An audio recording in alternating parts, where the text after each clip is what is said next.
Yo,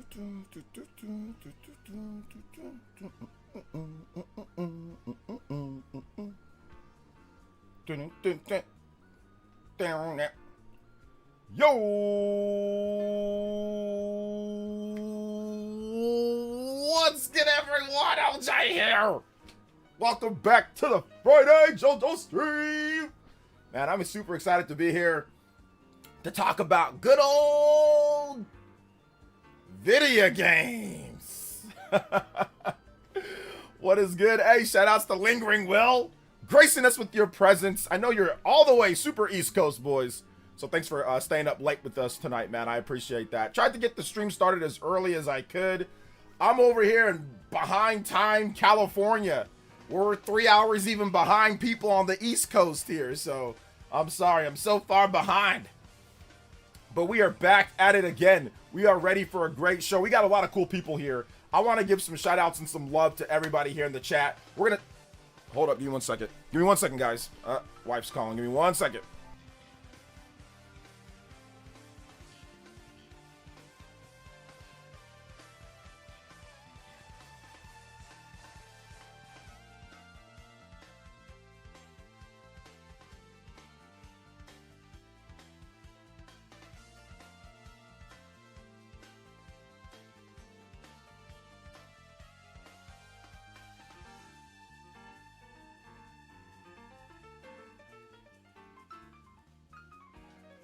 Sorry about that, guys. Wife called. I actually had her driver's license and she went out. She's like, I don't have my driver's license. I was like, oh, well, just don't worry. If somebody pulls you over, just let them know that I have it so I can give them the number if they need it. But all right. Okay, let's talk about this, guys. We got to talk about this when it comes to the leaked games that are coming out. Sonic Frontiers, Devil May Cry. We've got big updates on those. We've got to talk about what's going on here with the Wii U Revisionists.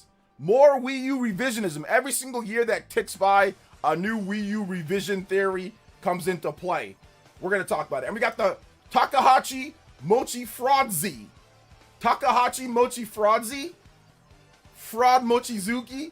Listen, man. Production cut, 30%. No, 20% production increase. No, over here, this man's dancing like the Ginyu Force. This man's posing, dancing, and moving around like the Ginyu Force out there when it comes to Nintendo product. I don't believe any of this production stuff. You got reports now coming up, oh, production. Dude, man, I don't know who he's talking to, but whoever he's talking to is a fraud. Whoever he's talking to is an absolute fraud. Absolute fraud. And yes, Lingering Will is correct. Now all of a sudden, people don't want to talk sales numbers anymore. What happened? I want to know what happened. We're going to keep talking about this. We're going to keep discussing this. We're going to keep bringing it up. We're going to keep discussing this. I'm going to do this all gen. So buckle up, get ready. And I'm going to get increasingly more calling out as we go along. I told them I'd give them the first calendar year or so, the first year of the Switch 2, to call it like you see it. Now people are not calling it like they see it. Okay, that's fine. I might be a nobody, but I'm going to be a nobody that says something about it.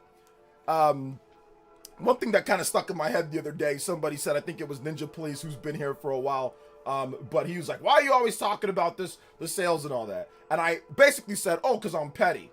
But the real reason, outside of being petty, yes, that is true. Outside of that is because I like the truth. I like the truth. I like the truth. And in this business that we are in with video games and all that, the truth seems to be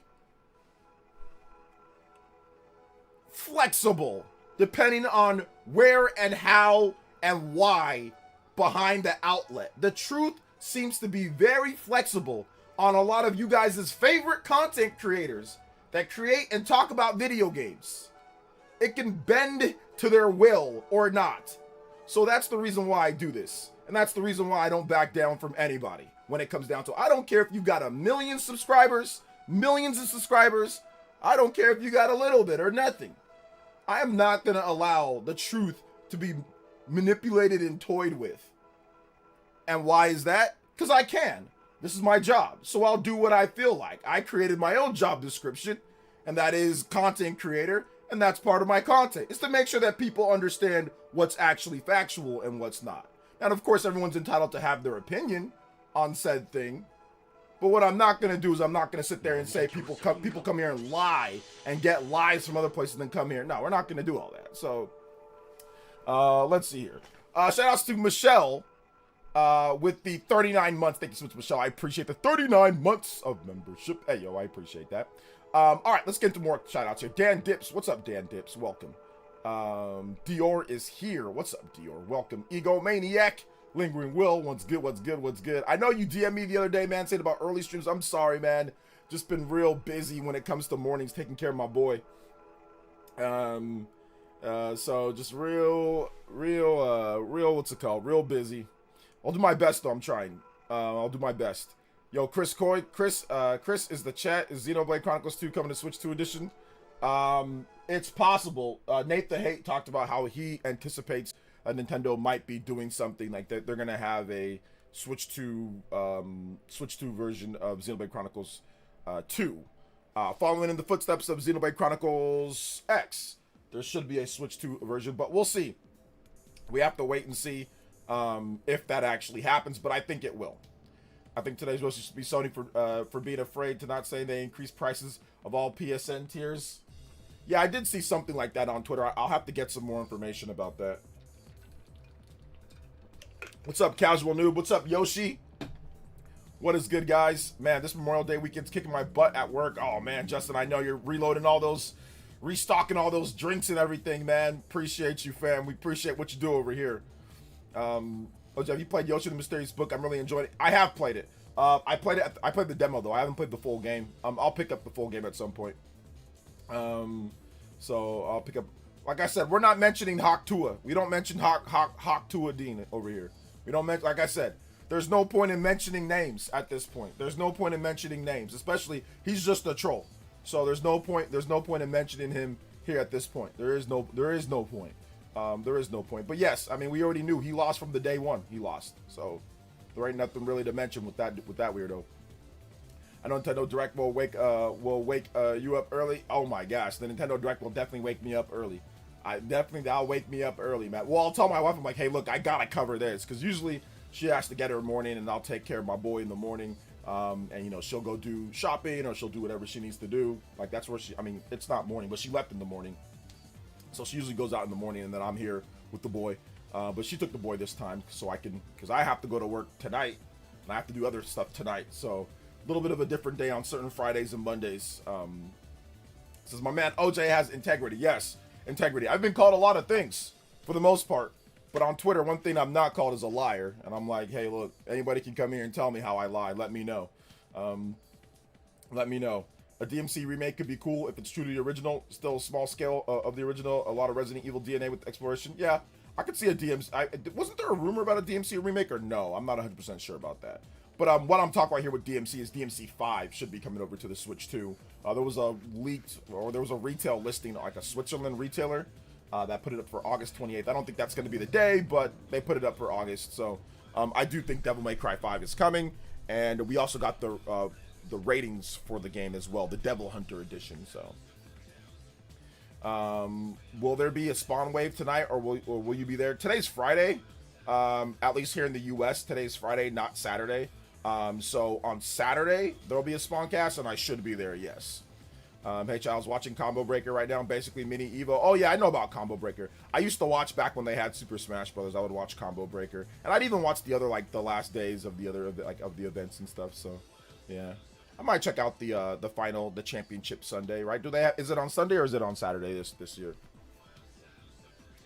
Yo, what's up? Light it up. Welcome.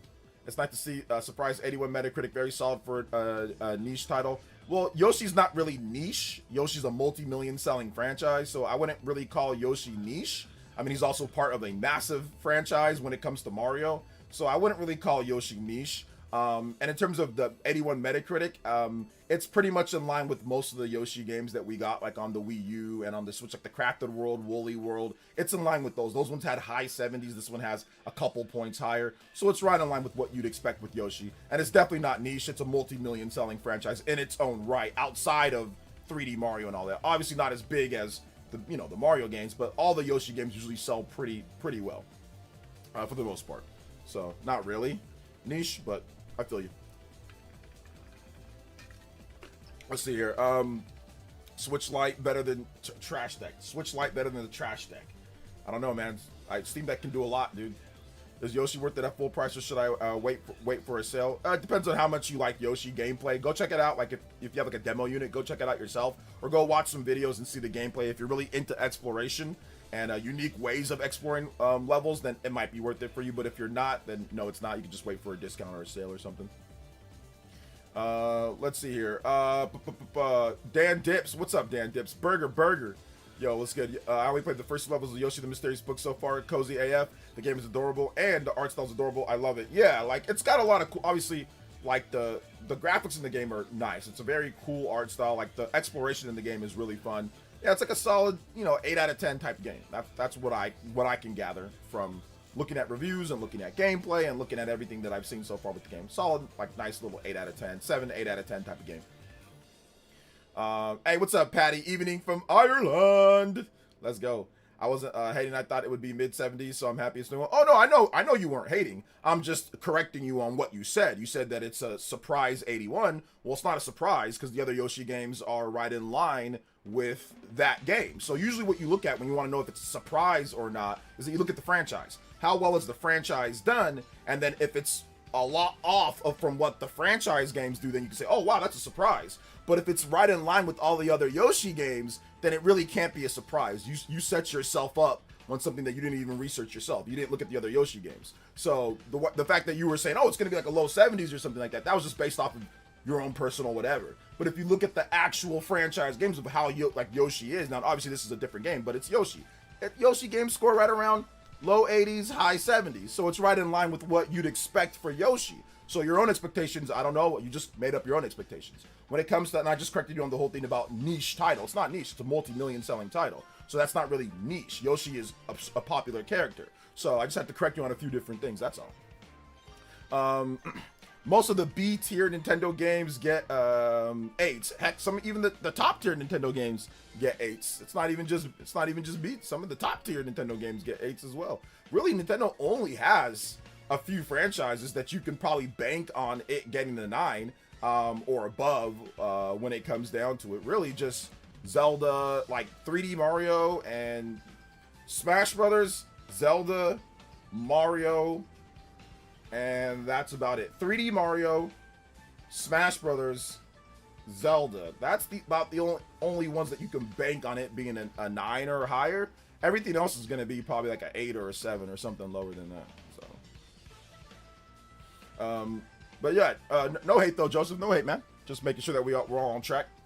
It's going to be annoying if the direct is after Summer Games Fest with third parties. Just wait to announce multiplats on Switch 2 later. Some will probably announce it at Summer Games Fest. Some probably won't. So it'll be just like we had it before, like on the Switch 1 and even with the Switch 2 era so far.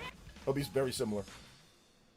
To the Switch 1 doubling up PS5 in Japan has really caused Sony some indigestion. Doubling up, it's okay, it's more than doubling up, but yeah. Elvis G with the 10 British pounds. Hey yo. Says good evening from London. OJ in chat, can you play Counterattack? I haven't heard it in a while. Yes, we can play it. Counterattack. Thank you so much for the $10 and the first. Oh snap, that's the first one.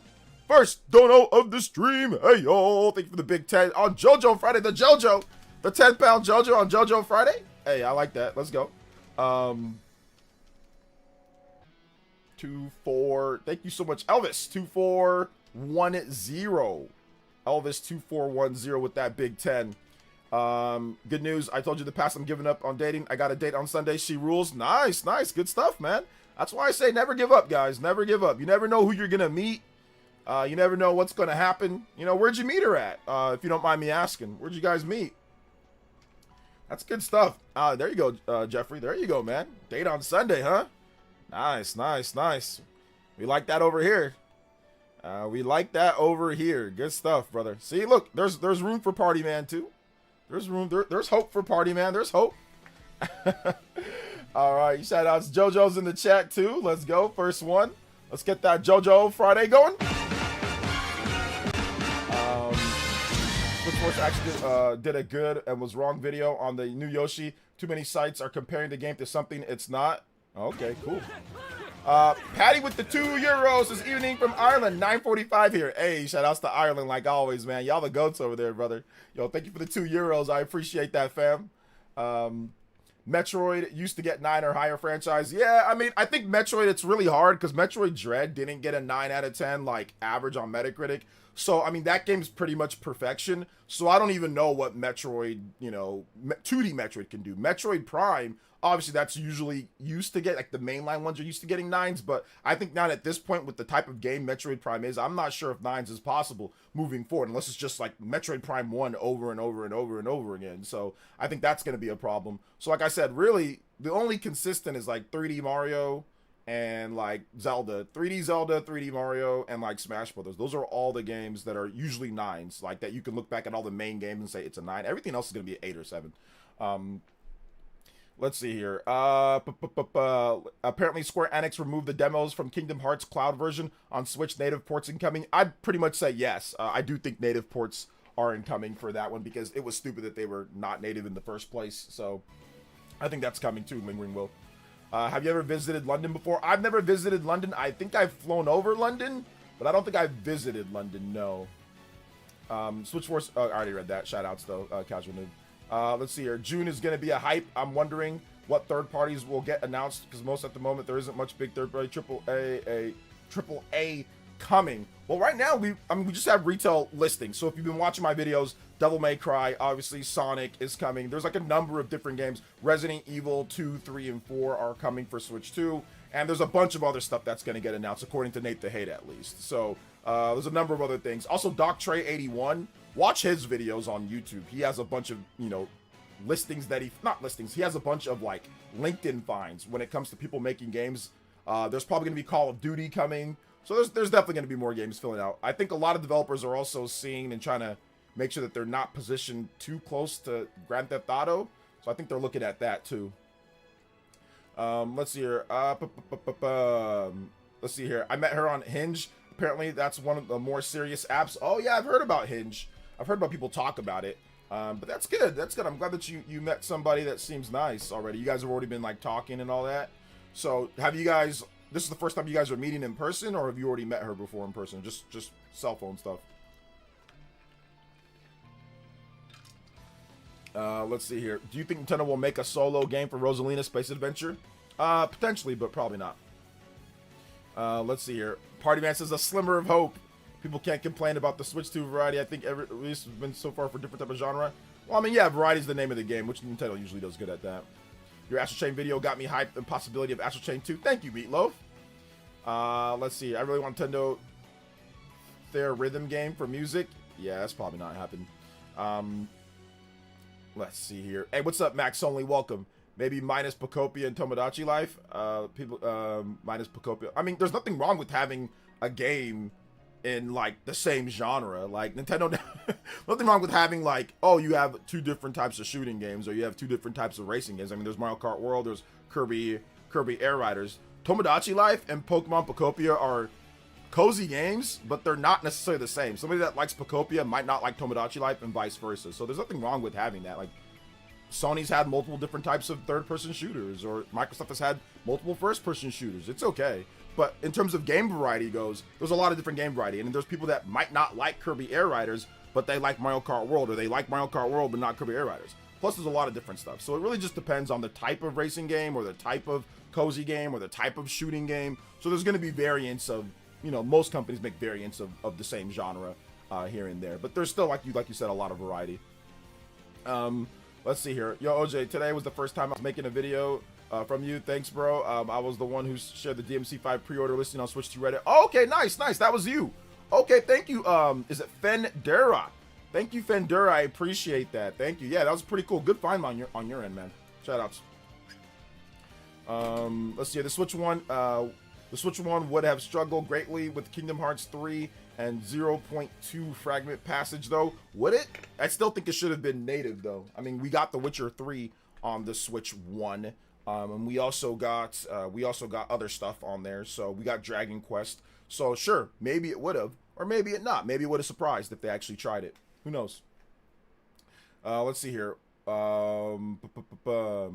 We've been talking on the phone for 4 hours. Call last night. Okay, 4-hour call last night. We're meeting for the first time. 4 hours? Dang, that's crazy. That's wild. That's awesome, man.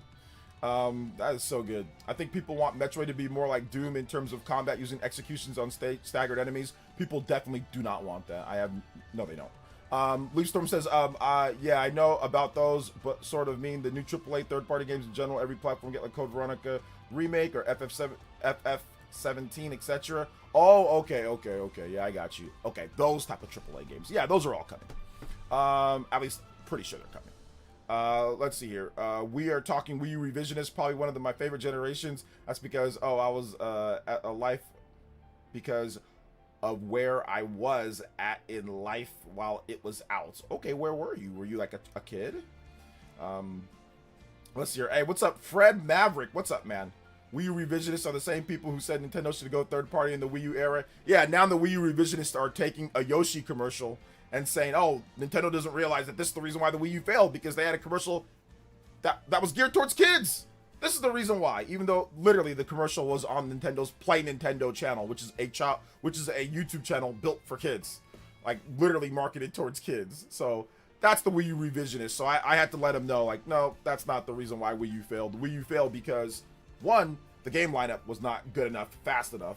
Two, the gamepad was not marketed enough in a way to where people felt that there was must-have software for or anything. Three, there was the naming botch or marketing botch with the name, and then a lot of media outlets and people just ran with it. So those were more of the things, but it was really more game lineup more so than anything. Game lineup and no reason for the gamepad, or at least not enough good reasons for people to get the software for the gamepad. So those were the main things. Let's see here. Metroid Other M has Doom vibes. Yes and no. Yes and no. And people did not buy that. Like that. Metroid Prime 4 sold way better than Metroid Other M. Because Metroid Other M sold 1 million units lifetime, and Metroid Prime 4 has already sold over 1 million units at the beginning. So, I wonder how deluded people have to be to think Wii U era was a great era. I think a lot of people were usually kids in that era that thought it was like really great. They weren't online, they didn't see everything. You know, they're not exposed to all the situation that Nintendo had during that era. I would take a native port of worst performance over a cloud port any day. I think Kingdom Hearts would have ran fine on Switch One. I think the PS2 games and obviously the 3DS games and all that, those would have ran fine. Like the PSP game or all the stuff that was obviously not, you know, PS4, Xbox One. Those would have ran okay. But the problem was like actually getting all the work done on all that. They just didn't feel like doing it. They definitely didn't feel like doing it. Let's see here. Darn, I remember those Wii U commercials now. Jesus, yeah, they were pretty bad. No, I was in college when the Wii U launched. My dorm floor was like one of the 3 places on Third Planet where Nintendo Land was absolutely popping off. Man, we had a leaderboard in the hallway. See, that's the type of stuff that would make Nintendo Land actually fun if you had people to play it with. Like, I remember when my brother came home for Christmas, I remember we played it that Christmas, and it was really fun. I just didn't have anybody to play it with at the time because my daughter wasn't old enough. The person I was with at the time, she didn't like video games. And I didn't really have, my friends they all moved away to different places. They were all in San Diego, they were in Boston, they were all in different places in California and all throughout the United States. So, and even some of them international, Japan and stuff like that. So I didn't have anybody to play the game with, and there was no online play. I mean, Nintendo made the great decision to say, you know what, this is better with no online. Like that, Nintendo made the decision, so I wanted to play Nintendo Land more. I played a lot of it single player, but I wanted to play it more online, but Nintendo decided that online wasn't a good idea for the game, so I couldn't even play the game online. But shout outs, Muck Bro. Okay, that's cool, man. Nintendo has always been advertised for kids, though, right? Yes, Nintendo's always advertised for kids from the very, very, very beginning. But they also advertise to adults too. They advertise to both. They advertise to kids. They advertise to adults. Obviously, a game like the Dust Bloods will be advertised to adults, or Bayonetta is advertised to adults, or even like Astral Chain advertised to like teenagers and adults, really. So they'll have their games that they advertise to adults mainly. They'll have their games where they advertise to everyone. They'll have their games for, you know, that's the same stuff Nintendo's been doing for literally like decades now. Hey, what's up, 91 Gamer Boy? Welcome to the stream, man. How you doing today? I wouldn't call that way better, but I really don't care about that. I don't even know what you're talking about, Felipe. A media campaign. Oh, you mean like Metroid Prime 4, Metroid Prime 4 Beyond sales? Yeah, that's definitely way better. You have one game, lifetime sales hit 1 million, and then another game, the lifetime sales, and it's only been out for, we only know the sales up for the first month or so. Valuable items. And that's already hit 1 million. So yeah, that's way better. So if you have lifetime sales, so the game Metroid Other M's been out for, you know, decades, and that's 1 million. And then Metroid Prime 4 Beyond hit 1 million in 1 month. So yeah, that's way better. I would say that's way better. Shinru with the 5 gifted memberships. Yo, thank you so much. I do appreciate that. Thank you for the 5 gifted. Let's go. It doesn't matter if Nintendo's not gonna update us on the sales number. It's way better. It sold way better because it sold 1 million lifetime, and then the fact that it took years to sell that much, or however much Other M sold in the whole span, and then now we have that already in 1 month. That's literally way better. Shout out to Shinru. Thank you for the 5 gifted memberships. I appreciate that. Let's go. Thank you for the 5 gifted. We are out here. Hey, let's go. Shout outs. My man Shinru. How are you doing, fam? Let's go. How are you doing? I appreciate that. For real, though. I really appreciate it. Thank you so much, Shinru. I appreciate it, brother. So, let's see here. Felipe, not today, man. Not today. Have a nice day, brother. 24. Not today, Felipe. Not today, brother. We'll see you tomorrow. All right. Not today. All right. Shout outs to that Jacob kid. Thank you for the subscription, man. I appreciate it. Yo, let's go. I don't feel like dealing with him today, man. Honestly, I'll keep it a buck. Yes, if you sell the lifetime sales in 1 month, barely a month, compared to the lifetime, yes, that's way better. Yes, that is way better. Anyway, moving on. Let's see here. Shout outs to Patty. Thank you for the 2. Thank you. Shout outs to Shinru. Thank you for the 5 gifted. Anybody here? Yo, let's go. That's 5 gifted or more. You give it up, man. Shinru on the board. Hey, yo, you guys give him some love for those gifts, man. Let's see here. Used to pray for time. Yeah, I'm not gonna go back and forth with him trying to argue that selling lifetime compared to 1 month, it's not way better, bro. I was there with the sales numbers when it comes to Metroid Other M. It did not sell 1 million in 1 month. It didn't. That Jacob shout outs, or actually shout outs to Shinru. Thank you for the big 5, man. Appreciate that. Let's see here. Can I have a ban OJ? I didn't ban him. I just timed him out for 24 hours. So he can come back on the next stream, or he can watch, or he can come back on a burner account. It's like he can do any of one of those. Hey, let's see here. Shinru says, "What's good, ninjas? Made fruit and yogurt for the next few days, and had some fried chicken breast with green lentils and brown rice for dinner. So good. Oh yeah, that sounds good, man. Metroid Other M is a guilty pleasure for me. It's a bad game, but there's something fun about it. There's a lot of good parts in Metroid Other M. A ton of good parts. And shout outs to Huddy. Thank you for the 100 jewels, man. I appreciate that. There's a good parts in Metroid Other M, but yeah, there's some things that, to me, it's the controls. That's the problem. If they just allowed you to use an analog stick, it would have probably been a lot better game, but they don't. You have to use the little D-pad, so that's the unfortunate thing. My guy doing this for free on Friday is crazy. Is crazy, Sauce. Yeah, I just didn't feel like dealing with it, man. I just didn't feel like. I'm not dealing with it today, man. I'm not dealing with it today. So. Nah, Wii U had a small but strong library. Doesn't make it great though. It was just really lucky. I had an especially good time with it. Yeah. Hey, what's up, Ninmar? Welcome. The hate against Prime 4 is so forced. It's a rock solid game. Idiots pay attention to collect the crystals between areas. I mean, I think that the problem is that they're comparing it to like Metroid Prime 1. We got Metroid Prime 1 remastered, so I think that's the comparison. And the people that are hardcore Metroid fans wanted Metroid Prime 1. Most Metroid Prime fans just want Metroid Prime 1 dressed in different outfits. That's all they want. Like, They don't want anything new. But I mean, even if you do provide something new, like it's got to be better than what they provided, you know, there in that respect, right? Obviously, the open world wasn't as good as Breath of the Wild. The green crystal stuff wasn't anything that super fun. I think they exaggerated, or they had a problem with the Miles McKenzie stuff and all that. So I think that those are the things that a lot of these people were just like, oh, what? It's not what I wanted. It because they played Metroid Prime Remastered in 2023 again and was like, oh, well, just give me this, the same thing, you know? They want the same thing over and over again. So I think Nintendo should do that. I think they should just essentially split Retro Studios into two and just make Metroid Prime 1 dressed different, as like Call of Duty almost. Not yearly, but you know how Call of Duty's kind of like the same game, just over and over, just like in different settings.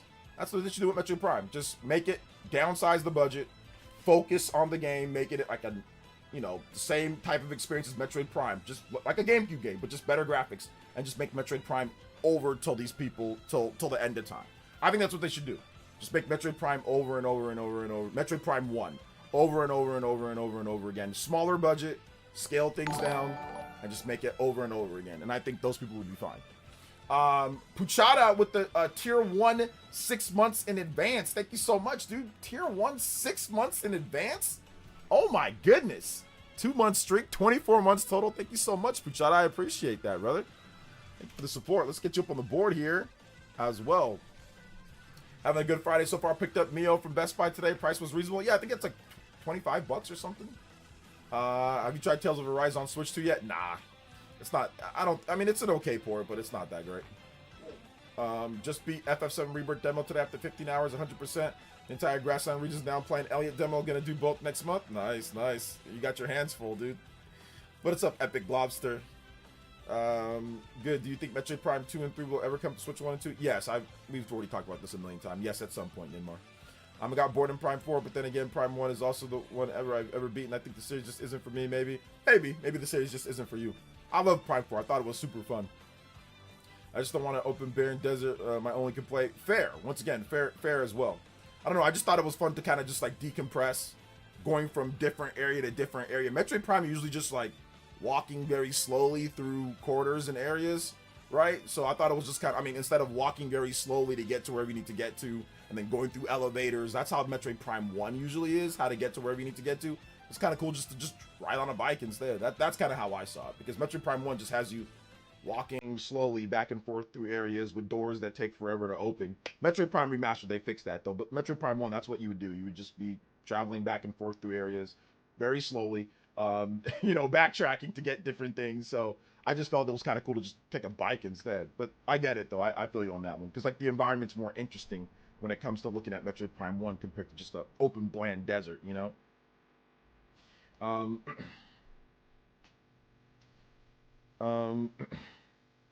82, 83 games, 78 is crazy. I think 78 is a little crazy. Yeah, I think 78 is a little crazy. I mean, I gave it higher than that. I gave it 9, but I know some people think it's lower, so that's fine too. But I broke down why I did. Like, I have my review. If you guys want to check out my Metroid Prime 4 review, I definitely knocked it for the desert, and I knocked it for replay value. Those were the two things, knocked it for both of those. And green crystals. I'd argue that most of the dialogue of Mackenzie in Metroid Prime 4 is not only a cringe for a Metro game, it's not, it's really awful for any game. I don't know, man. I don't think it's that bad, and he doesn't really talk that much, but hey, everybody has their opinion, right? Someone in the different comment section suggested Sony needs to buy Capcom. Sony's not going to buy Capcom. So that's not happening. Soul Valley should have been the actual hub, not going back to the greens with the crew. My buddy came over and signed into his account on Switch 2, linked his system, and now it's cool. Got access to games plus my games. That's cool. I think it might do some internet stuff with that though, so look out. That might remove after a bit. I know Nintendo stuff is weird how it works when it comes to that. Let's see here. I would say Private Ryan stellar set piece. The Forge was sick. Abandoned Lab was creepy. Lava Boss was cool. Yeah. This Metroid 4 needs director's cut where they cut the desert and connect the biomes in the central area. Yeah, I don't think they're gonna do that.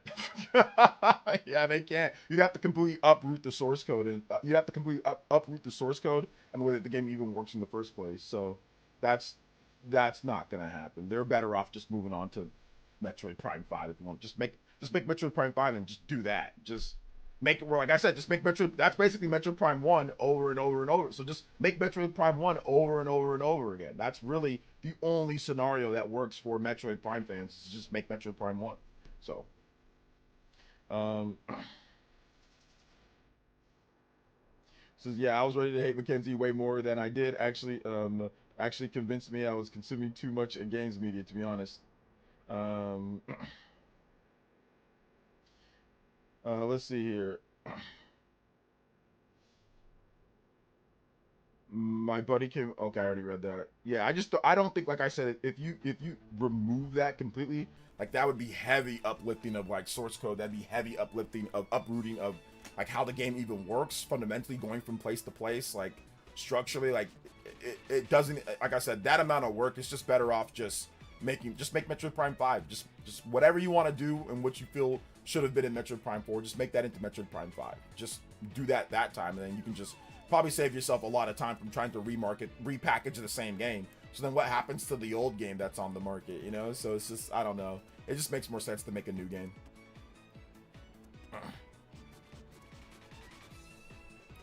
Let's see here. Just give just give more 2D Metroid, and I think everyone will be satisfied. More 2D. I mean, those are two separate things, though, guys. 2D Metroid and 3D Metroid.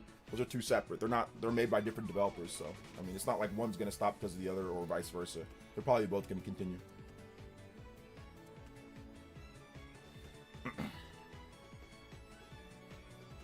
Hope Nintendo does more 3DS remakes. There's a few on the platform that'd be cool to give it a second chance. Yeah. Kid Icarus Uprising, Ever Oasis. Those would all be great. I like Kid Icarus Uprising. I think that should come out to the system. That should definitely come out on the system. That'd be great. Maybe they are gonna do that. I mean, maybe they are. There's so many good games stuck on the 3DS and like Wii 3DS, some of Nintendo DS, some of Nintendo's older systems. That'd be cool if they came over. 3DS has a gold mine. Yo, Shinru with the JOJO! Let's go. OJ, knives and swords to your face. What is your gaming hot take? Play any trainer battle from Pokemon ZA. My gaming hot take? My gaming hot take is like tinfoil hat. My gaming hot take is that, here's my gaming hot take that's like tinfoil hat. That's probably not real, but my hot take is almost every single mainstream media website is bribed by Sony, Microsoft, or like PC platforms, or like PC. Pretty much. I know that's not like a gaming take, like this franchise sucks or whatever, but my conspiracy theory is pretty much every single, my not real conspiracy theory that I might believe when the cameras aren't on is like every single. Okay, buddy, I'll see you later. My son just got back and he was like, "Hey, what are you doing?" I'm like, "No, not right now, buddy." But yeah, my hot take is that like pretty much every single website is bribed by Microsoft, Sony, bribed by either or Microsoft, Sony, PC, Gaben, Valve, or whatever. So that's my hot take. That's, like I said, totally not real, but like when I'm by myself and I have a tinfoil hat on, it's definitely real. So there you go. That's my gaming hot take. People will not leave me alone today. Let me get this next music. Shout outs to Shinru. Thank you for the big 10 on JoJo Friday.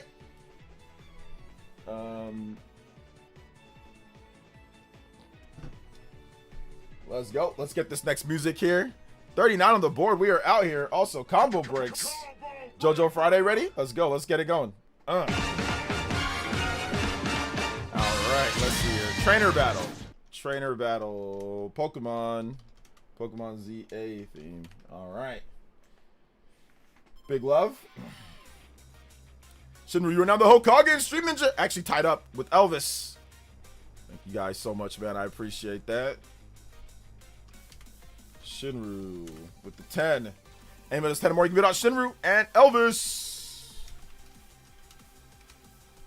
Last of Us successful in releasing itself like 5 times. Why not Metroid 1? Well, no, I don't mean that a remaster of the same game. What I mean is like basically make the same game in a different setting. That's what I mean. I don't mean the same exact game, like a remaster, just like with better graphics. I mean like basically the same thing as Metroid Prime 1, but just like with the new coat of paint. That's what I mean. Like, oh, this area is the lava area. Well, it's a different lava area, but switched around, you know? And I don't mean like mixed around like a master mode type of thing. I mean like just the same game, but like just different setting, different story, but the same, essentially the same game. That's what I mean.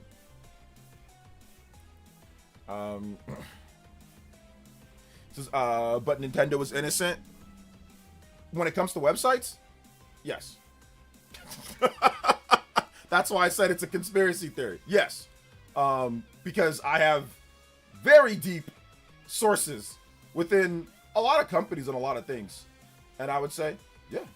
Now, if you want to talk about not innocent when it comes to stuff like Pal World, like legal troll, like patent trolling, like, oh yeah, probably not innocent there when it comes to stuff like that. But when it comes to like websites and things like that, yeah. Which is hence why so many negative things are written about Nintendo.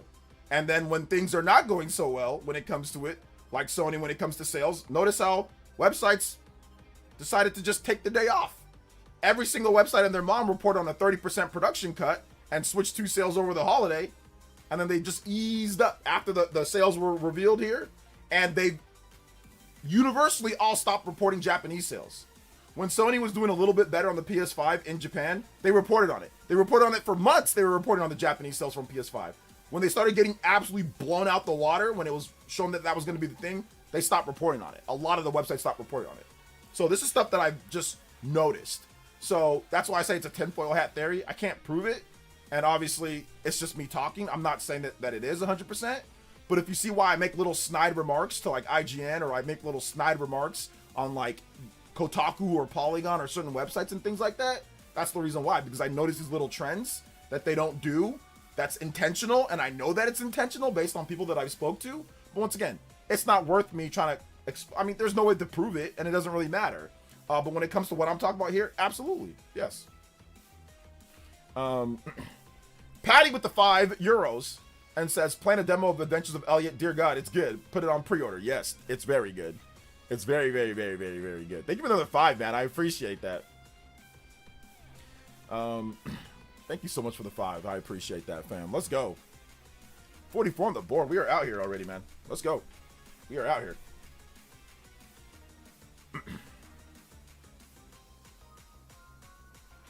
Let's see. I hope you expect Titan size experience for Switch 2 Mario game. Miyamoto talk about the next Mario game he teased.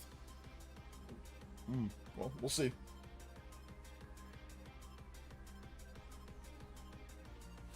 Let's see. If we send jewels, can we do song requests? Let me get back to you on that. Let me figure out more about what those jewels are. But send the jewels anyway, and just send the music. I'll play it. But let me find out more about it. I gotta really figure out what that crap is, man. Hey, what's up, CEO? Someone posting crazy rumor, claiming 90-minute state of play in June 2nd. That's not a rumor. That's already been announced for June. That's not a rumor, right? Didn't they already announce it? And I think they said over 60 minutes. So Sony's already. We don't have to look at like rumors, but Sony's already announced over 60 minutes, in June. So there you go. Are vocals and songs music requests from games? I tend to not do vocals because vocals can be picked up by the algorithm for, claiming. So probably not. Are you going to stream the upcoming Xbox show? Yeah, probably. Thank you, Metal Forever, with the 100 jewels. Let me know what you want, and I got you. Let me know. Let's see here. Wait, what did you hear, Shinru? What did you hear? Mixtape deserves a Game of the Year nomination. Yeah, I really trust PC World and all those 10 out of 10 scores. Yeah, I definitely don't trust that. I'm guessing you're being sarcastic. So yeah, I definitely don't trust that. 90 minutes long is the rumor. That doesn't matter. That doesn't matter. They said over 60 minutes. We already know. We got official confirmation from them that it's over 60 minutes, so we don't really need to know rumors on how long someone says that it's going to be. Like, that doesn't matter. They already said over 60 minutes, man. So let's just be happy it's over 60 minutes. I don't need to hear rumors about it being 90 minutes or this and that. Sony already announced it. They said it's in June. They said it's going to be over 60 minutes. We know, so it's all good. We know. A loud noise and the stream froze. Oh, I didn't see that. I didn't know that there was a loud noise and the stream froze. I did not get anything from my... yeah, I didn't get anything from my, from my end. So I'm sorry about that. That's YouTube being YouTube. 20 minutes of Wolverine, 30 minutes of GTA, maybe. Over 60 minutes doesn't mean 90. They would just say 90 if it was that. Well, he's saying that it's a rumor. And I'm not saying that, oh, okay, over 60 minutes means 90. What I'm saying is it doesn't really matter. They already said over 60 minutes. So whatever it is, it is. Like, I don't care if it's 90 minutes. I don't care if it's not. They already gave us it's going to be over an hour. That's all I need to know. I don't need to know that it's 90 minutes. That doesn't matter at all. Like, when we get to the show, we'll see how long it is or not, but I'm not really listening to. And another problem is that a lot of people just say stuff when it comes to Sony stuff. A lot of people just say stuff. So a lot of rumors floating around when it comes to Sony. So it's just like, I don't care at the end of the day. Like, they already announced it. We know that it's over. We know that it's over an hour. We know that it's going to have Wolverine. We know that it's going to have upcoming third-party games. That's fine. I don't need to know 90 minutes or anything, or it's 85 minutes, or I don't care. They already announced it. Let's see here. I'm saying that the rumor is false. Oh, you're saying that the rumor is false? Oh, I don't know if the rumor is false. Yeah, I don't know if the rumor is false. The rumor could be true. The rumor could be true.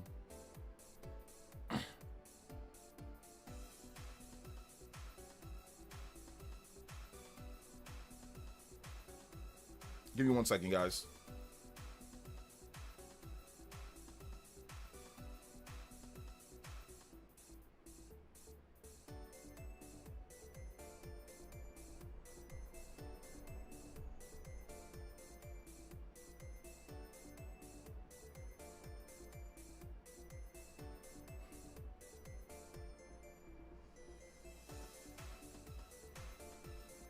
Sony and Microsoft pushed the narratives that they are the best, and these sites don't want to push back to lose sponsorship or favor, probably. Listen, man, like I said, I don't know if that's the case or not, guys.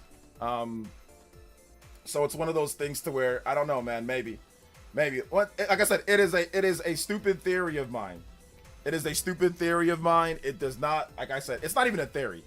There is no real evidence to back up what I'm saying. Like, there is no actual concrete, we're going to convict them type of evidence. Basically, what it is just me looking at certain signs, looking at certain things. In my opinion, there definitely should have been more people making videos about the sales numbers from January to March, because people were making a big deal about that when it comes to the holiday sales numbers last year, and all of that. So I do think that that's just my theory, okay?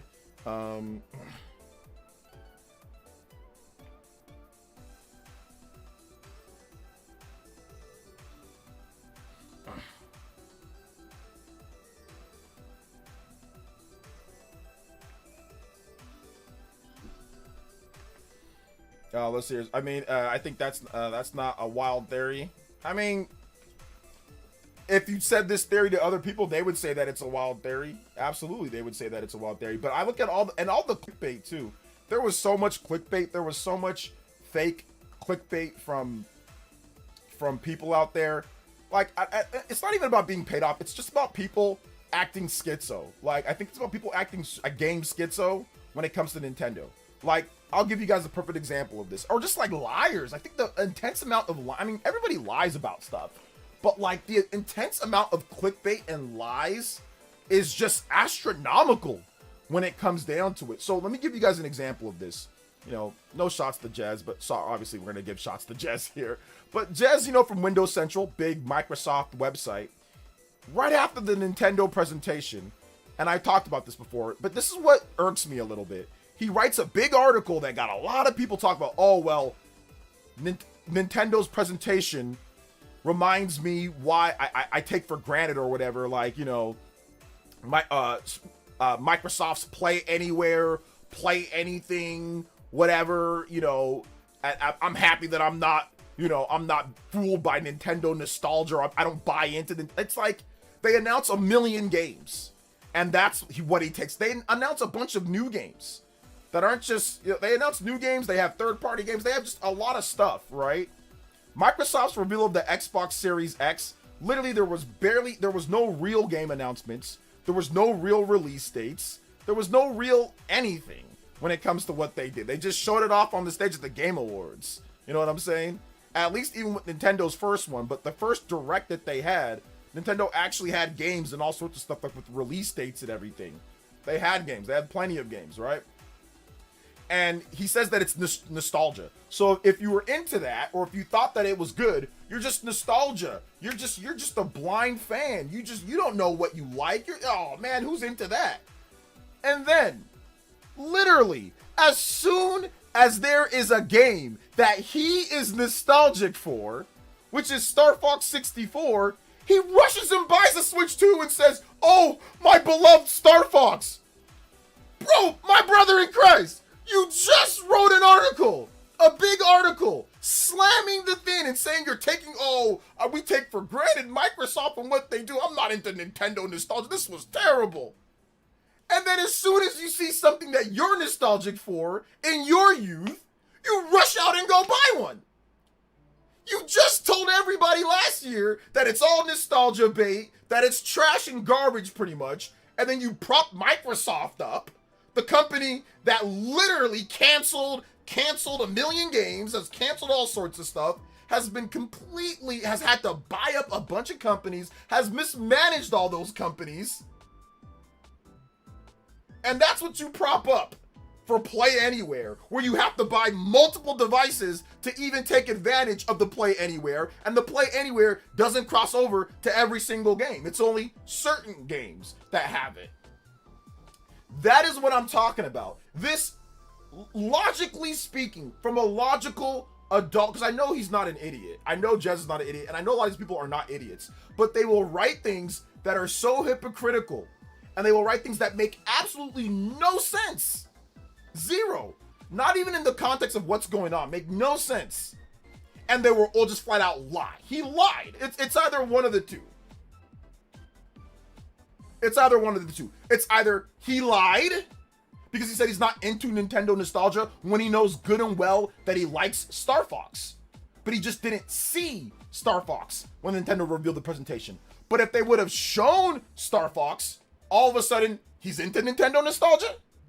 You see what I'm saying? It's the blatant clickbait lying is what I have an issue with. There is one of two scenarios. It's either he's clickbaiting intentionally or he's lying. There's one of two. Because he just said that he's not into Nintendo nostalgia and then bought a Switch 2 specifically for a nostalgic game. The new Star Fox game is based off of Star Fox 64.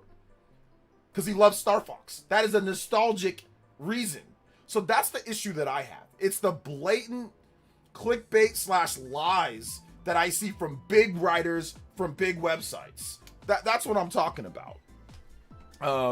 Like the rage bait or whatever you want to call it. So Shinru's asking for proof, or is there proof of this? Yes, there is proof of this. I will show you guys proof, because you guys know I bookmark everything.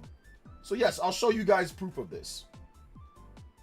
So, give me 1 second. Let me get it. So, just here says exclusives work. Star Fox, my beloved. Star Fox, my beloved. So he shows that he's getting it. He's already got it May 18th, so he got it on Monday. So then I wrote, went from Nintendo is the devil to I bought a Switch 2 real quick. So I was just kind of like joking. So then Dan Dips says, shout outs to Dan Dips. So Dan Dips says, well, wait a minute, fam. You know, I wasn't going to bring this up. I wasn't going to bring it up, but Dan Dips got me on it. All right. But he says, wait a minute, fam. Aren't you the guy that wrote this from Windows Central last year on April 3rd, right after Nintendo had their Direct? The Nintendo Switch 2 reveal reminded me how much I take my Xbox for granted. Yes, the Switch 2 reveal how much you take your Xbox for granted. Your Xbox. What do you mean? What do you take your Xbox for granted for what? The Xbox Series X/S and features like Xbox Play Anywhere, Xbox Game Pass, cloud gaming, and beyond make me glad I'm not into Nintendo nostalgia. Star Fox, my beloved. I'm not into Nintendo nostalgia. Star Fox, my beloved. I'm not into Nintendo nostalgia. You see what I'm saying here, guys? And it's not just Jess, to be fair. It's not just him. It's a lot of these guys that write for these websites. It's not just him. There's a lot. But this is the type of ish that I'm talking about. And why you guys think that people, oh, why are you always, OJ, why are you always us versus them? This is the reason why it's us versus them. Because hypocritical asshats are everywhere. I'll give you guys another example. Go on my profile. I make this tweet.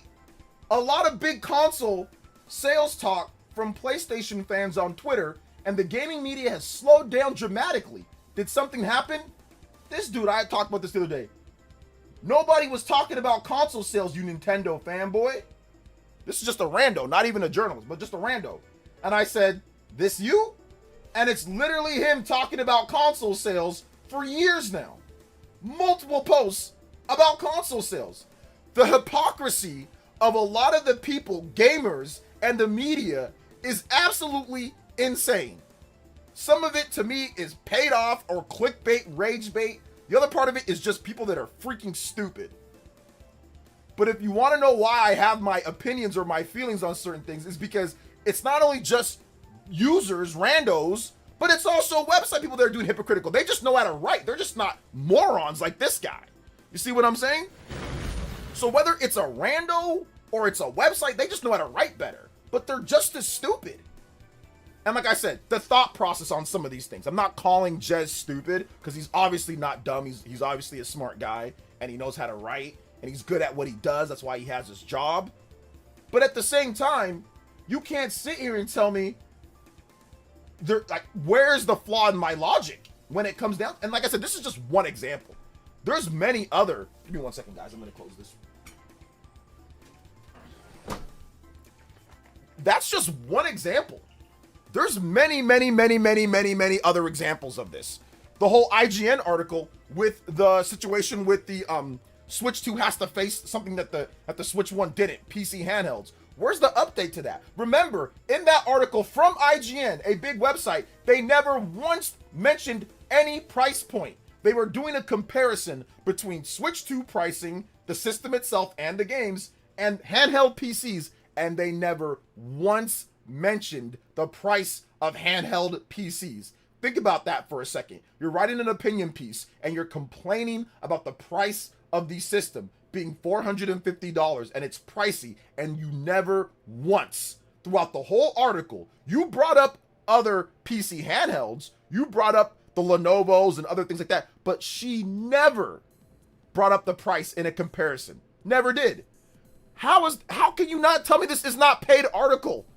How can you not tell me this is not a paid shill article from IGN? Listen, if somebody can convince me otherwise, that's fine, but that article to me to this day was paid. PC Gamer also wrote multiple hit piece type of articles before the Switch 2 came out. All of those proven trash. PC handheld market has collapsed. There's been no sales numbers revealed. It's no significant bump up in sales when it comes to Lenovo or these companies. It's a flop. And I've seen no articles discussing the flop that PC handhelds are. They're all questionably silent on it. I wonder why.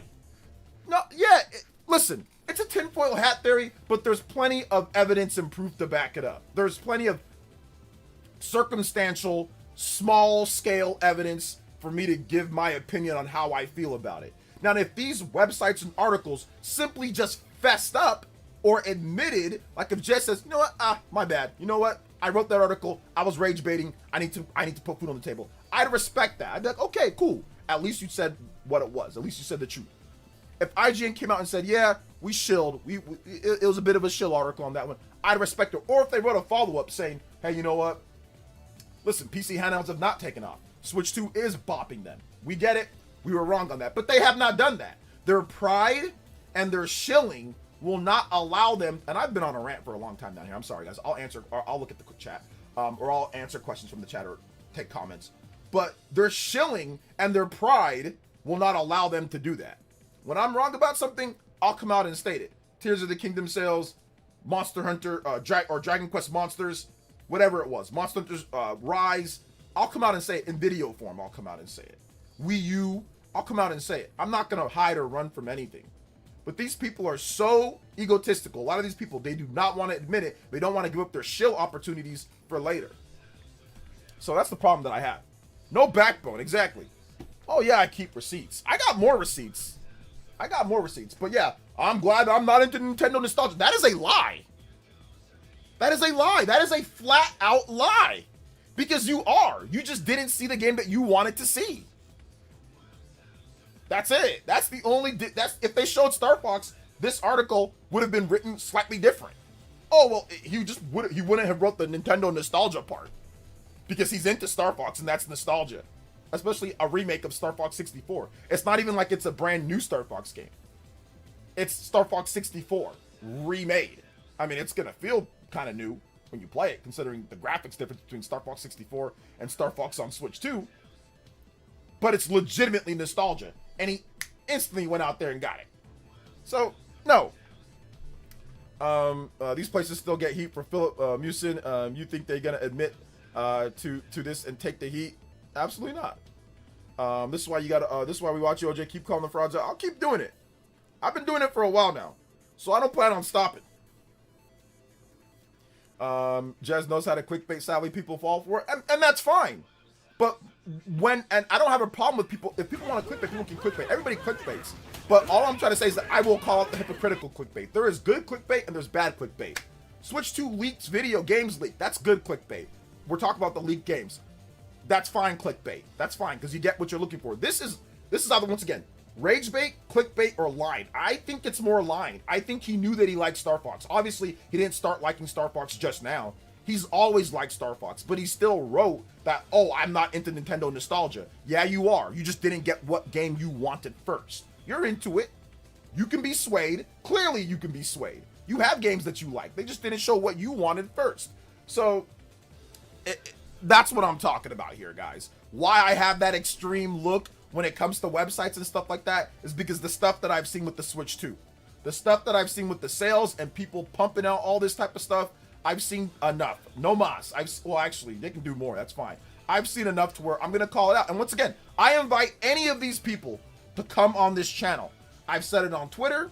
I'll say it here. And I know that these people have seen what I've said, whether it's weird banana morons, whether it's Hawk Tuas, Hawk Dean Tuas, whoever you want to bring up. I've invited all of them. Hey, you think I'm capping? You think, and I'm going to get that dono in just a bit. You think I'm capping? You think I'm lying? You think I'm just a fanboy? Because that's what they'll do. Just call me bootlicker. They'll call me fanboy and say, oh, you can't trust him.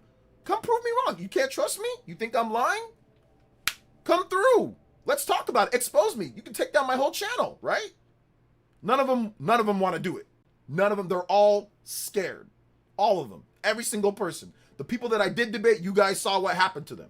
They got absolutely eviscerated. To the point to where my audience said, hey man, you can't be talking to these bums no more. You gotta, if you're gonna bring somebody on that at least has something to lose. Because they're not gonna come here and make themselves look like a complete moron. You know? So that's the thing. We're here for the truth, guys. We're here for the truth. We're not here to be hypocritical. We're not here, and if I am, you can call me out on it. And I'll give you guys my opinion, I'll give you guys my thoughts, or I'll say my bad on that one, you know? We're gonna be humble here. We're gonna be humble when it comes to certain things. We are not gonna allow what we like all of a sudden to cloud everything. And I'm definitely not gonna be sitting here making up lies to make lies about other systems or about what I like to make what I like better. Like, oh well, this Switch 2 reveal where they showed off a ton of games and exclusives and all this cool stuff. Oh, it makes me like my Xbox better. Yeah, the same Xbox that went one whole year without having a first-party release in 2022. The same Xbox that lays off thousands upon thousands of developers. The same Xbox that got rid of the studio that made Hi-Fi Rush, one of the best games in 2023. That same studio, that same Xbox. The same Xbox that's been struggling, that has never had a Game of the Year nominee at the Game Awards, and in many places. That same come on, man. Cut the cap, bruh. Cut the cap. George FT with the 34 months. Also, shout outs to Elvis with the 5 British pounds. And says, OJ's on fire. Thank you, man. I appreciate that. All right, let me get to you guys' comments. I'm sorry, guys. I ranted for a long time. I'm sorry. I kind of went off there. Let me scroll back up and I'll answer more. I don't think there's a conspiracy. Jez is just talking out of both ends whenever he speaks. I don't pay attention to his articles. Yeah, I'm not saying there's some type of widespread conspiracy. What I'm saying is that this is a thing that we see a lot when it comes down to it. You know what I'm saying? We see a lot. You see the rumors of implying that Mario movie coming out 2029. I did see that. Let's see. Jez has an issue with Nintendo doing well.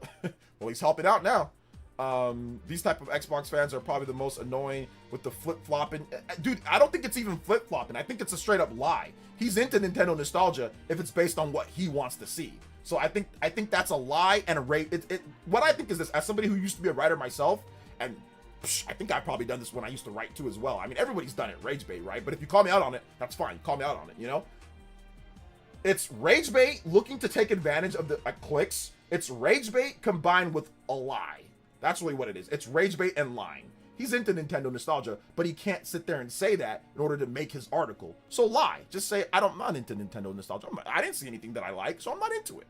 You know, it's rage bait plus lying. That's what I would say. I know another Xbox fan who refused to buy Xenoblade because he said it was too expensive at £50 for a 5-year-old game, but he goes out and gets Lunar Remastered Special Edition for 100. A bit hypocritical. I think there's a conspiracy. Jez is just, okay, I already read that. Shoutouts. Too many Steam Deckers huffing the fumes. There's not even barely any Steam Decks out there. It's a flop system.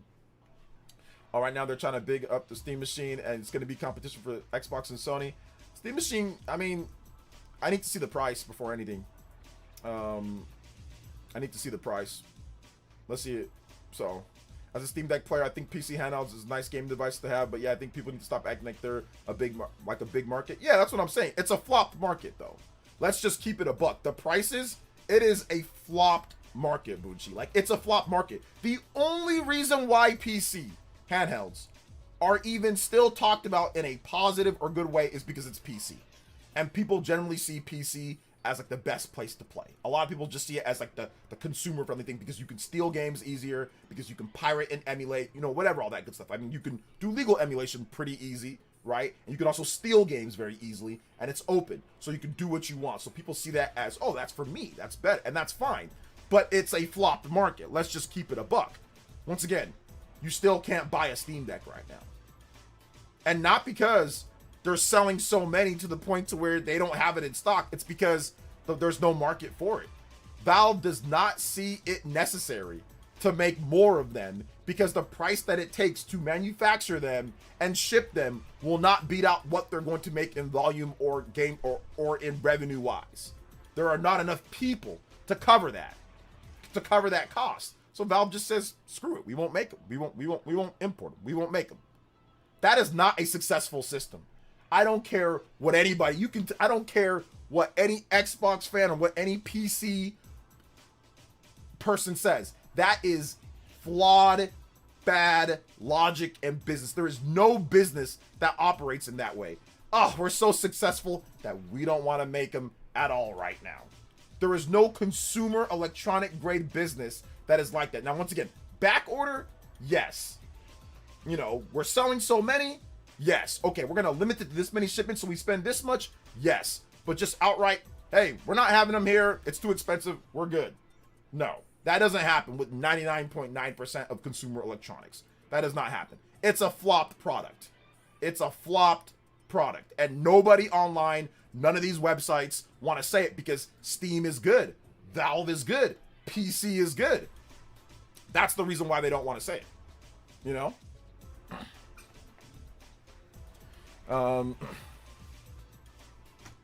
They aren't flipping the switch when it comes to consistency. Nintendo financial outlook past the 3 initial month window. The money is in, and debate of over having intellectual talks. That's what I'm saying, brother.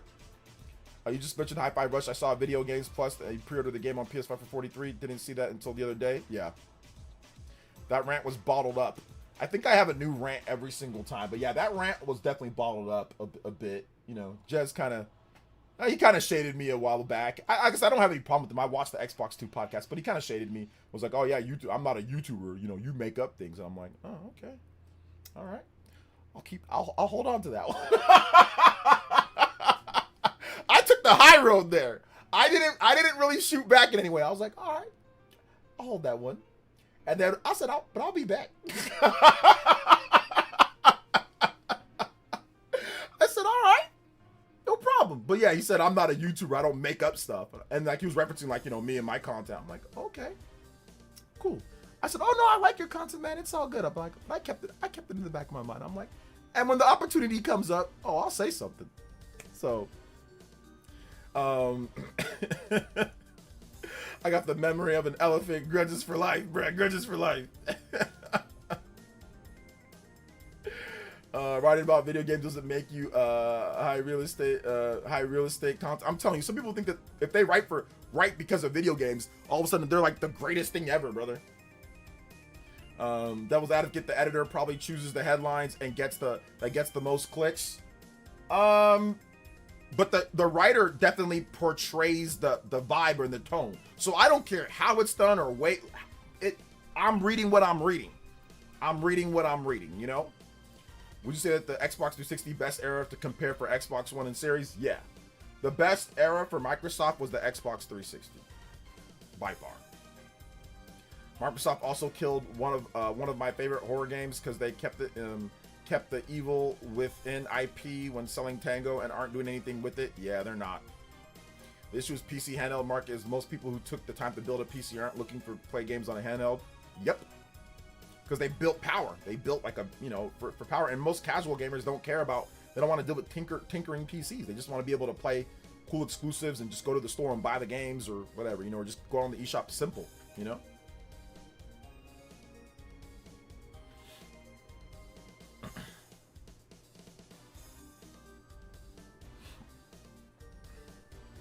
The hypocrites needs to be confronted. Yes, and we will confront them. Metal Forever, what was your song again? I definitely saw your song, but I was in the middle of a rant, or I think I about to start a rant. So then, wait a minute. Yeah, I didn't get your song. Metal Forever, what was your song again? And I got you. Earthbound. Sorry about that, brother. Earthbound. Boy Meets Girl. Is Mr. Feeney there in Topanga? Oh, no Topanga. Dang it. I was hoping Topanga would pop up. She's not here. All right.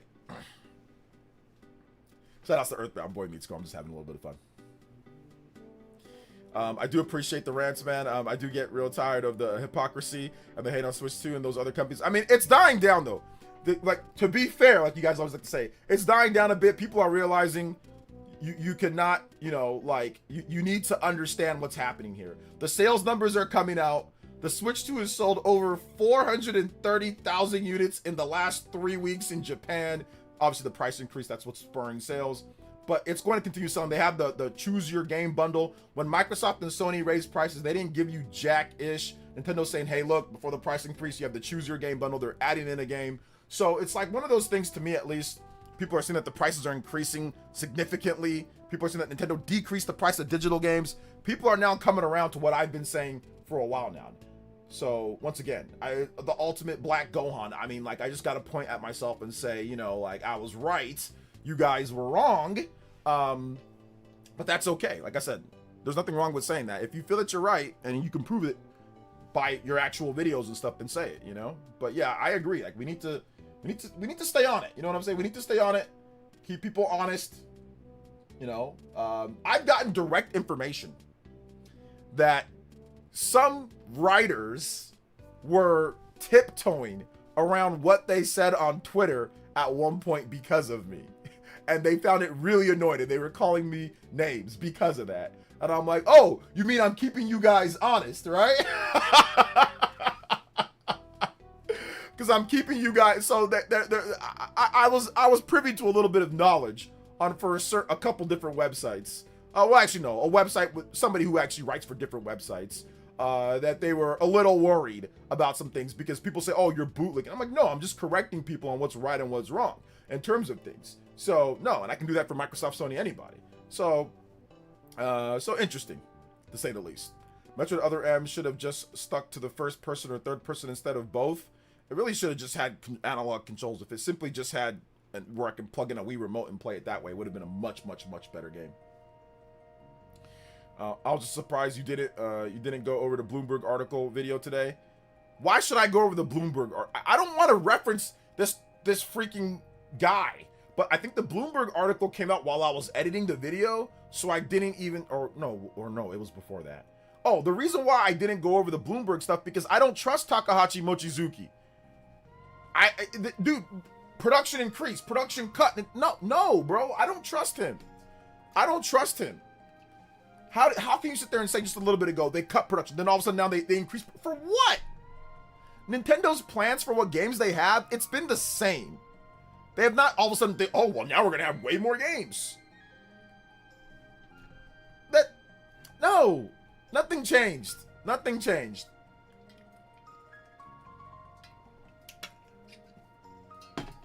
That's why I don't like this dude's a fraud. Takahashi Mochizuki's a fraud. I'm not reporting on it anymore. Or I'm not going to talk about it like in video. Well, I mean, I might talk about it in a video, but I'm going to come with a really skeptical, really super skeptical and bad tone with it. Like, it's not going to be like, oh, well, okay, this might be correct. I'm not going to do that. Because whether it's good or bad, I got to be consistent. You know, I felt that 30% production cut was a fraudulent thing. So now you're saying production increase? I think this is fraudulent too. I can't trust him now. You know, fool me once, fool me twice. But when I started doing research on those articles from Bloomberg, dude, you know how much nonsense they wrote? You know how many times they said that the Switch 1 is going to fail? Or the Switch story's exhausted? That nobody's buying it? That Nintendo needs to do this or that? That it's all the whole cards are falling? I'm dead serious. They wrote an article slamming the Switch 1 right before Smash Brothers came out. The holiday season with Christmas. Talk about how Switch 1's going to flop, but they need to do this, they need to do all this. Right before Smash Brothers came out. It was like right before, like right after. And it was killing it. Bro, these guys are frauds, man. Nah. Complete frauds. Just remember that Jez thinks he's better than you. Best friend at Xbox was Sarabon, so he has no friends. Lefty's lashing out.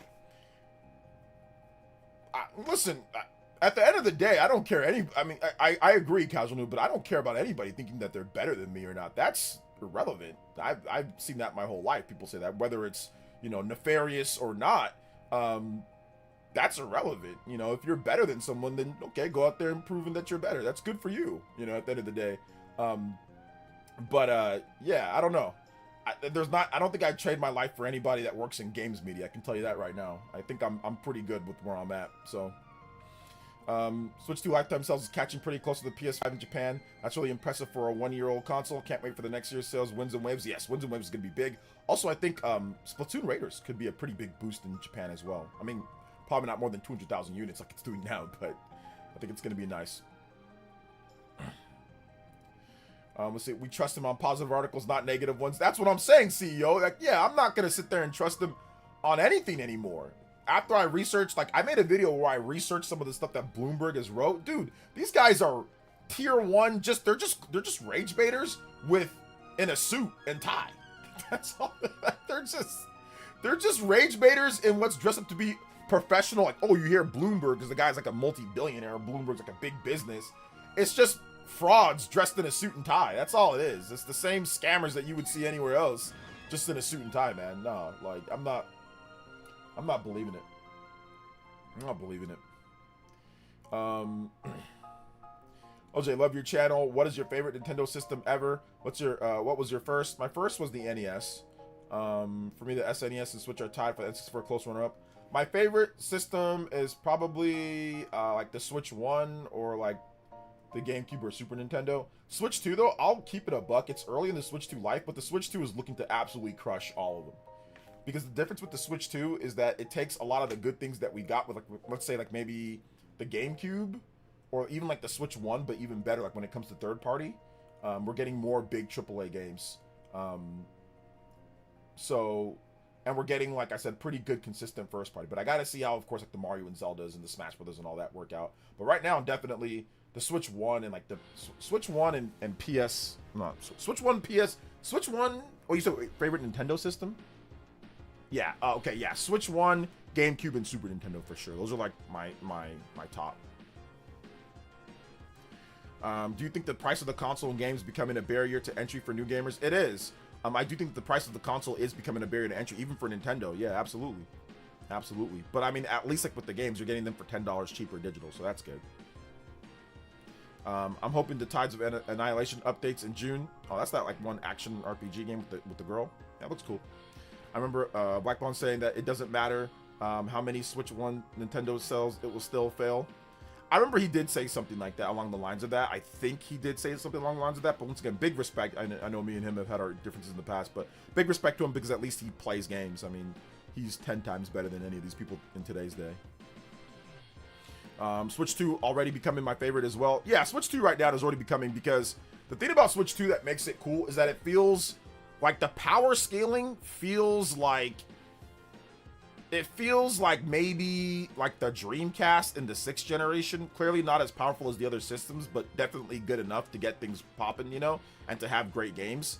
And it feels like it has just enough of whatever it needs to kind of get by. Like it has just enough when it comes to online, just enough when it comes to system features, just enough when it comes to games. Like actually even way better than Dreamcast had when it comes to first party stuff. And like that's where Nintendo excels in, but system wise. And then on top of that, you have the backwards compatibility. Obviously, Dreamcast did not have backwards compatibility, but you have the backwards compatibility with the Switch 1, so it all just feels like everything just continued for the first time for Nintendo with the home console in a while. You know, like, backwards compatibility for Nintendo in the past, for anything that was considered a home console, was wonky. Was very wonky and was not cohesive. And what I mean by cohesive, I mean, like, everything just works and there's not any monkey paw. You know, like, even like with the Wii had some monkey paw stuff in there. Like the Wii with the GameCube backwards compatibility, obviously you could not use a Wii remote for GameCube games, so you have to make sure that you had your GameCube controller set up ready to go. Whereas with the Switch 2, the Switch 1, you can use your Switch 2 controller with Switch 1 games. You can use your Switch 1 controller with Switch 2 games. No problem there, right? Also, digital stuff. Digital library, GameCube didn't really have one, but digital library from, like, let's say Wii to Wii U was really weird how they did that. When it comes to digital library, I mean, some of it not even transferring over. It was just weird. It was awkward. And then, like, the Wii remotes and stuff, like, you couldn't use the Wii U gamepad to play games. You had to use the Wii remotes. You had to bust out Wii remotes. Like, why would you want to use a Wii remote, like, with the Wii U? So that was a problem, too. Whereas, once again, Switch 2, it's very easy, very simple. And then on top of that, none of Nintendo's other systems have ever enhanced the capabilities of the previous game. Switch 2 actually enhances the capabilities of Switch 1 games. You have boost mode, you have, you know, obviously it's part emulation, part hardware, so it basically just runs better off the rip, you know, when it comes to pretty much every single game. If there's a frame rate drop, it's probably going to smooth it out. If the game runs uncapped, it's probably going to, you know, put it up at, it's going to target 60 now, you know?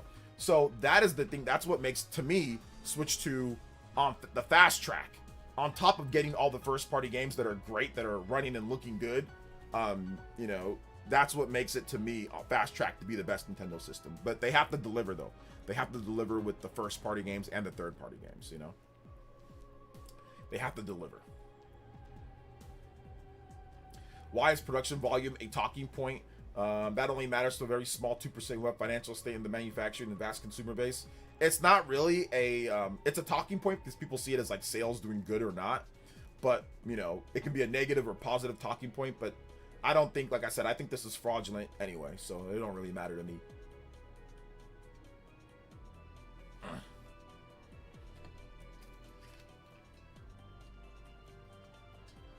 Yeah, you like Madden and stuff too, right? CEO of Greatness. So yeah, Switch 1 never got a Madden game. I'm just mostly perplexed on how Bloomberg could write articles on how solid PS sales were, and then turn around and give a game analysis on Switch 2 sales. Yeah, once again, that's why I say part of it is like this fraudulent. Oh, you know, this fraudulent situation that I talk about when it comes to like people being under, like, you know, under the influence in terms of like, you know, Sony cutting checks or Sony, Microsoft, Nintendo cutting checks, you know, to some of these websites, some of these places. So, what's up, CBH? Welcome. Switch 1 always felt underpowered, while Switch 2 feels powerful enough. I do think Switch 2, yeah, it does feel powerful enough. Switch 1, the thing about Switch 1 is it did feel underpowered, but then it didn't, because it's like Switch 1, it's like, okay, underpowered, but it's not underpowered when you take it off that dock. It's not really underpowered, because we hadn't really seen anything like that for consoles, you know? I'm in France right now, so I'm glad to catch this stream. Nice! I was getting into a gaming slump after beating Requiem, and I'm absolutely shocked that Indiana Jones is the game getting me out of it. I had very low expectations for it, but it's been really great. Well, I mean, I'll say this. If Indiana Jones, Dane, got you out of the gaming slump, good news is that you probably shouldn't be in many gaming slumps.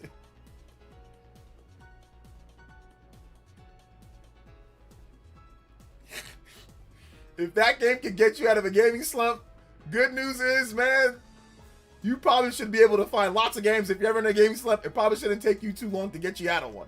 I'll say that, you know, I'll say that. But no, it's a good game. Shout outs to Dave. I appreciate that. And if that game can get you, if that game can get you out of a gaming slump, brother, you know what? You're gonna have a very you're never really gonna be in a gaming slump. You know what I'm saying? Like if that game can get you out, but maybe it's just different enough, right? It's just different enough. It's just different when it comes to what it does. Mario, what's up, Mario? What's up, Professor Noak? Welcome. Yo, K-Dot, I appreciate you, fam. Let's see here. That game, no, it is good. It is good. It is good. Usually, I mean, like I said, everybody's different, right? Everybody's different. But for me, what gets me out of a gaming slump is sauce. And I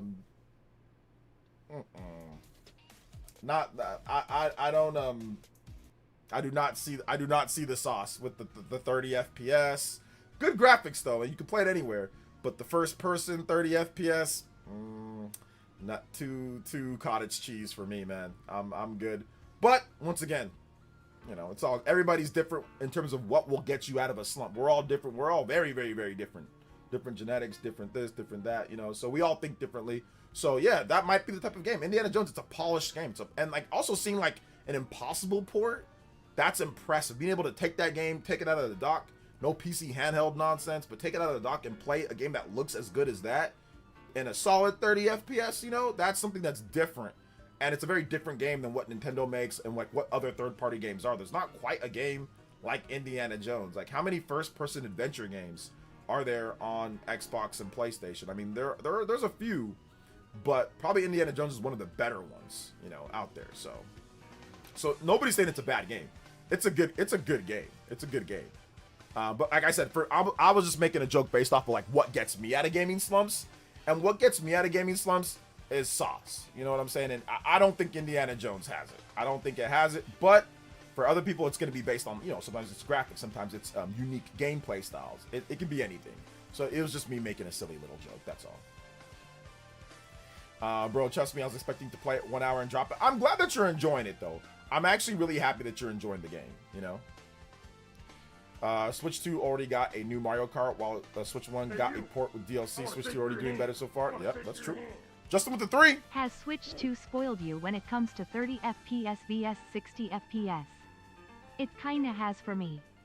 Yeah, I'll definitely gravitate more towards the developers that get the 60 FPS, or at the bare minimum get me a 40 FPS like Cyberpunk. Give me like something that's gonna at least try.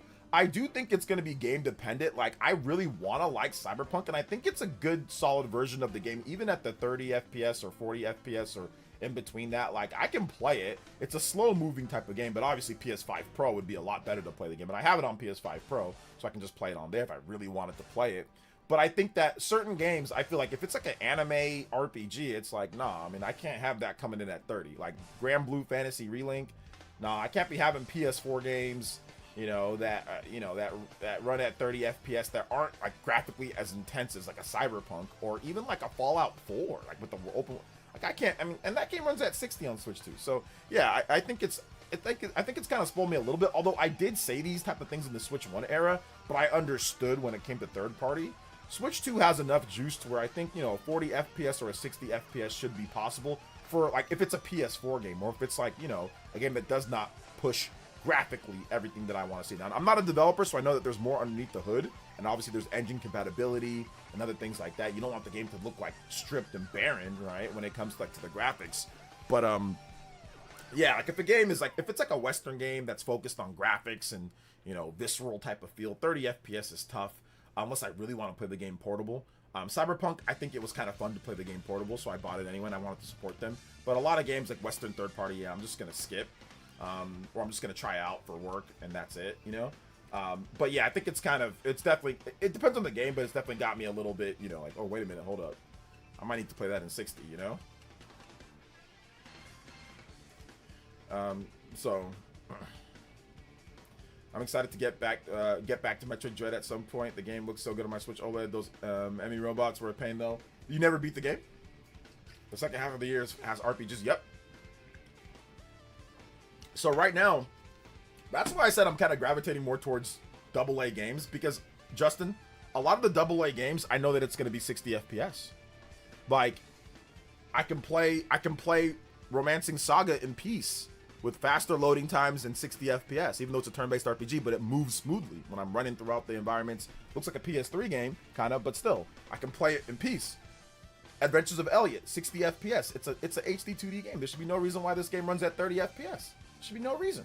So I can play that at 60 on Switch 2, and I can play it anywhere that I want. I want portable play and dock play at 60 FPS. That's what I want, or 40 FPS. It's not the be-all, end-all. I can play a 30 FPS game. It's not the be-all, end-all. But, like, I'll probably just gravitate more towards the smaller AA games that run at 60 on Switch 2 than the big AAA games that run at 30. You guys get what I'm saying? Like, because a lot of the smaller AA games give you meaty gameplay. They give you mechanics. They give you a lot of depth. Whereas the big AAA games, they give you those too, but it feels off. It just feels a little bit off. Like I said, Romancing Saga, The Adventures of Elliot, Digimon Story Time Stranger. You know, these are all 60 FPS games that are coming that give you plenty of content that feel beefy to it. You know what I'm saying? Like, that feel gameplay mechanic heavy. Like when you play, like when you're younger, right? Like when you played Chrono Trigger, or when you played Secret of Mana, or when you played the games back, when you played a lot of games back in the day, right? It feels like that to me with these games. So I'm kind of gravitating more towards those than, oh, give me just the biggest AAA third-party games, you know? AA is more focused on gameplay for one reason. That's what I'm saying. They have to focus on gameplay because they don't have the money for the graphics and all that.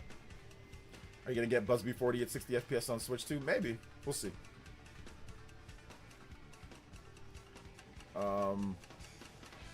Anomalith is on the eShop already, which has surprised me. It seems like their devs are eager to have the first game on Switch 2. Yeah, I think that they are too. They were crusty as heck on the Switch 1.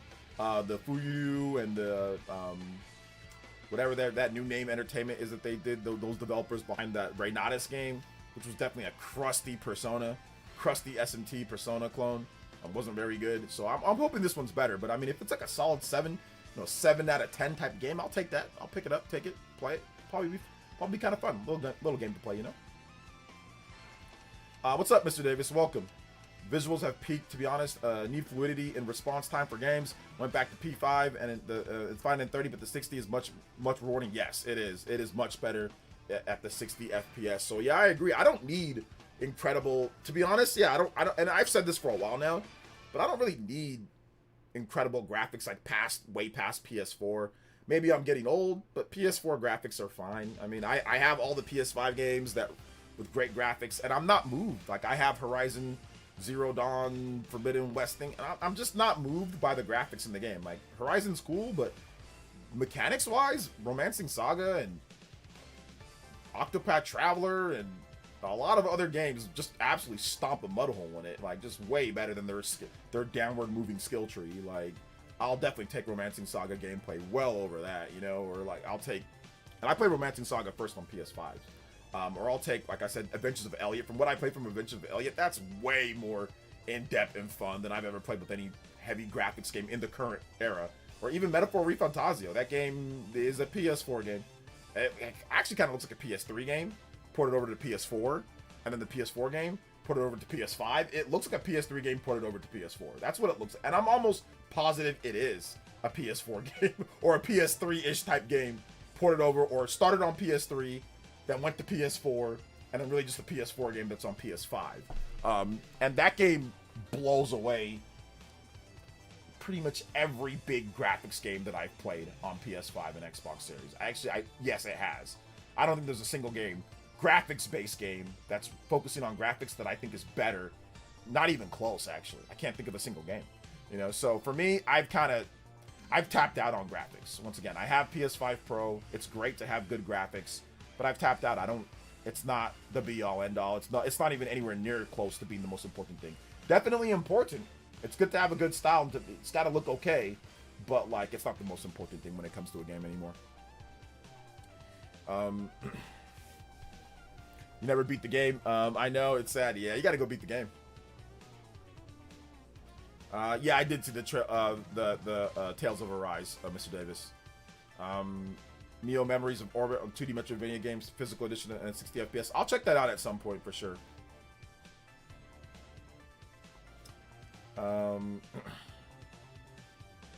Yeah, Mouse PI is it's 60 FPS on Switch too.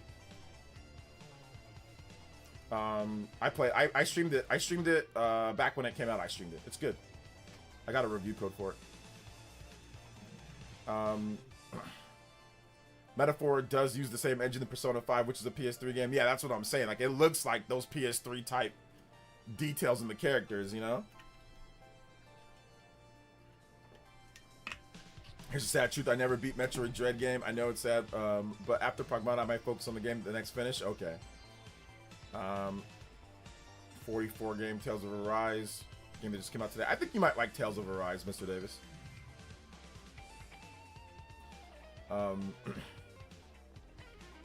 Mouse PI does hit 60, but it hovers. Yeah, well, yeah, it targets 60. There might be some frame rate drops here and there, but for the most part, it runs at 60. It's fine. Off topic, but do you remember Nintendo Ultra? What happened to him on YouTube? I think Nintendo Ultra had a mental breakdown. Don't quote me on this, but I think he had a mental breakdown, IRL, in terms of it, because he started getting pretty disillusioned. If you go back and watch some of his videos that he had on there, it had him saying some kind of somewhat crazy things. Like I said, I don't want to say anything negative. I don't know how the young man is doing, but he did not sound necessarily right. I think there was some stuff happening with his work, and I think that was causing him to have some issues in terms of how he thought, or what his thought process. So I think that kind of made him just not care anymore, or just get off of YouTube. And they need New Game Plus immediately. I was surprised they didn't include it in the multiplayer save files at launch. Okay, for the Mouse PI game. 187 years later, these damn time skips suck. I wish there wasn't so many. I had another time skip last night. Okay, guys. Okay, you guys ready for a story? I've got a confession to make. Listen, you guys know I'm honest. I don't have to tell you guys this, but I gotta be honest with you guys. I have a confession to make, but it's not my fault. So, I'm playing Romancing Saga. I get to the part where I get to one of the heroes. Let me read this first. Frederick Cruten. Cruten. Yo, Federico. There we go. Federico with the $20. Says, what up, OJ? How's it going, man? Are you going to try Tales of Arise for the Switch 2? I saw that the cutscenes are at 60, but the gameplay's at 30 FPS, which is very strange, but not surprised. It's Bandai Namco. Yeah, I mean, I might try it out later, but it's not a priority for me right now. No, it's not really a priority for me. But yeah, 60 FPS for the cutscenes, 30 for the gameplay, and battles that you go into, and like you have to, there's a battle scene already orchestrated. Like, it's not like it's real time. Nah, man. Like, they go into like a battle like loading screen, and it's like a simulated background. It's like the actual real-time background of like the world that you're in. That's crazy that it's not 60 FPS or 40 FPS. But that's Unreal Engine and Bandai Namco for you. Thank you for the big 20, man. I appreciate that. You are the Hokage instrument, and I'll get you that. But let me get this story situated first. My man Federico, I was playing, and I made a mistake. There's this one area that you go to, and Romancing Saga 2, you can tell this, that's all you can tell this is a Super Nintendo game.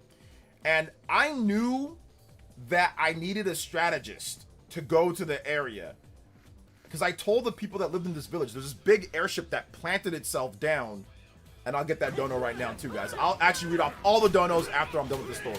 There's this big old airship that plants itself down on this one, countryside, and the people that are in this village are suffering because they're taking all the resources. They want to rush in there and just stop them. And I said, no, we can't do that. That's a bad strategy. And they're like, okay, well, I said, we need a strategist. And then they're like, oh, well, where can you find one? You need to hurry up and find one. I'm like, okay, I'll go find one. But then I didn't. I know who the strategist was. There was a strategist that told me back at my castle, hey, whenever you need me, I'll be here. And I'm stupid. And I just said, oh, let me just go there. Let me just see what's up with this, with the people there. So then I go there. I get kidnapped. I get poisoned and kidnapped. I stay there. I don't get out of the air fortress. I should have escaped when I could, but I don't. I stay there. I get trapped. They put me in a hamster wheel, slave labor. I get out of there. I break out of there. I'm in the airship. I can't leave though. I'm now stuck in this airship fortress and it's freaking hard. Oh my gosh, the difficulty spike. I'm getting one-shotted and I'm leveled up good, dude. I'm pretty powerful. I've been power leveling. I'm leveled up and I'm getting one-shotted by certain people and I cannot leave. So I'm stuck. So anyway, I say, okay, that's fine. I got plenty of potions. I've got plenty of BP potions. And like your health recovers after every battle. So you don't have to worry about health potions. You do have to worry about health like while you're in the battle, but after you're out of the battle, it recovers every single time. So I'm like, whatever, I'll grind in here. I'll make it through. So I go through the whole place. I go up. And so there's this freaking boss. It's one of the legendary 7 heroes. Like one of the big bosses in the game. Dude, this thing is just crazy. It's a puppet master, like Konkuro from like freaking Naruto. And he has a puppet. And I'm like, okay, and he has these affinities. And remember, this is on the hardest difficulty. This is on the hard mode, classic hard mode. And this dude tramples me. He one-shots me. Now remember, in Romancing Saga, every character has life points from generations. If your life points go to 0, that character's lineage is dead. Is done dead. You will never get that character again. So you have to be very careful. Anytime your health goes to 0 in battle, it's dead. If all your characters die at any one point, your whole retinue is wiped out. That whole generation is wiped out. You need to appoint a new king, and that's done. That whole gen that you have, your lineage is wiped. So I can't just sit there and allow him to wipe out all my life points. Now, and I knew that after I was done with this boss battle, that the next generation would come. So I don't have to worry about losing too many life points within the battle. But I got so close. There was times where, yeah, he wiped out all the life points of one of my retinue, one of my members. And I'm like, dude, I'm not going to have this martial artist for the next generation. This sucks. This boss was so hard. He's one-shot trampling me. And I have good equipment, good armor and everything. I'm like, this is insane. I beat his puppet. Or no, I beat him. And then his puppet goes berserk. And he absorbs the puppet. And he has full health. So I already took, however long to beat him. And then he gets full health, and I'm like, and then he gets area attacks where he just attacks 3 times in a row and just one-shots me or near one-shots me. And then he has a puppet control thing where he can sometimes control my people, and then they'll hit other team members like confusion. And sometimes they'll do whatever strong attacks and kill my people that I have on my own team. This boss battle was insane. I was stuck. I tried it like 5 times, and I was up till 3 a.m. doing this stupid boss battle. Okay? I was up till 3 a.m. doing this stupid boss battle. I couldn't beat it. I tried different formations. I tried different strategies. I adjusted my armor and my weapons, and I can't leave. I literally cannot leave. It won't allow me. I could have went and got the strategist, and the strategist would have told me how to fight the guy better, but I'm stupid. I should have just snuck out when I could and go get the strategist from my castle and come back, and it would have been a lot easier. Because after I beat the boss, the strategist shows up and says, hey man, it would have been cool if you would have let me know about this. But now I have the strategist for the next generation, but I could have had him for that boss battle. But anyway, how I beat the boss battle is that I had to turn the difficulty to normal. And I feel terrible about it. It's been eating at me. I feel terrible about it because I like to stick with things, but I did have to change it to normal.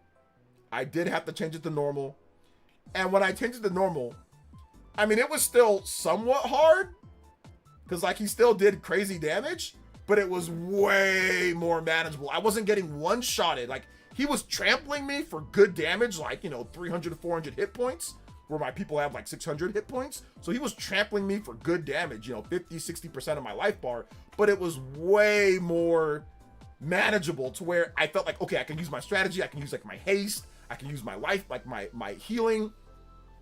But anyway, I changed it right back to hard though. After I beat the boss battle, I changed, but I'm like, dude, it was literally, I was gonna be stuck there. There was no way I was gonna be able to beat that boss. It was crazy. It was crazy. But yeah, I did have to change it back to normal. But I changed it back to hard though. But that's how, and the strategist told me now that I beat, because I beat someone that was their strategist. And they stated that since now that I beat their strategist, because you can fight them in different order. You don't always, you fight Kazinsi, the first one in order, but the next ones you can fight like in different order, I think, based on where you go. So they said that the other ones are going to be more prepared for me now because I beat their strategist. So I guess they have fail-safe plans just in case the strategist dies. So I'm like, oh my gosh, it's going to be even harder now. That's crazy. These 7 heroes are insanely powerful. This game is hard. And like I said, I power level, like I grind. I level up, dude.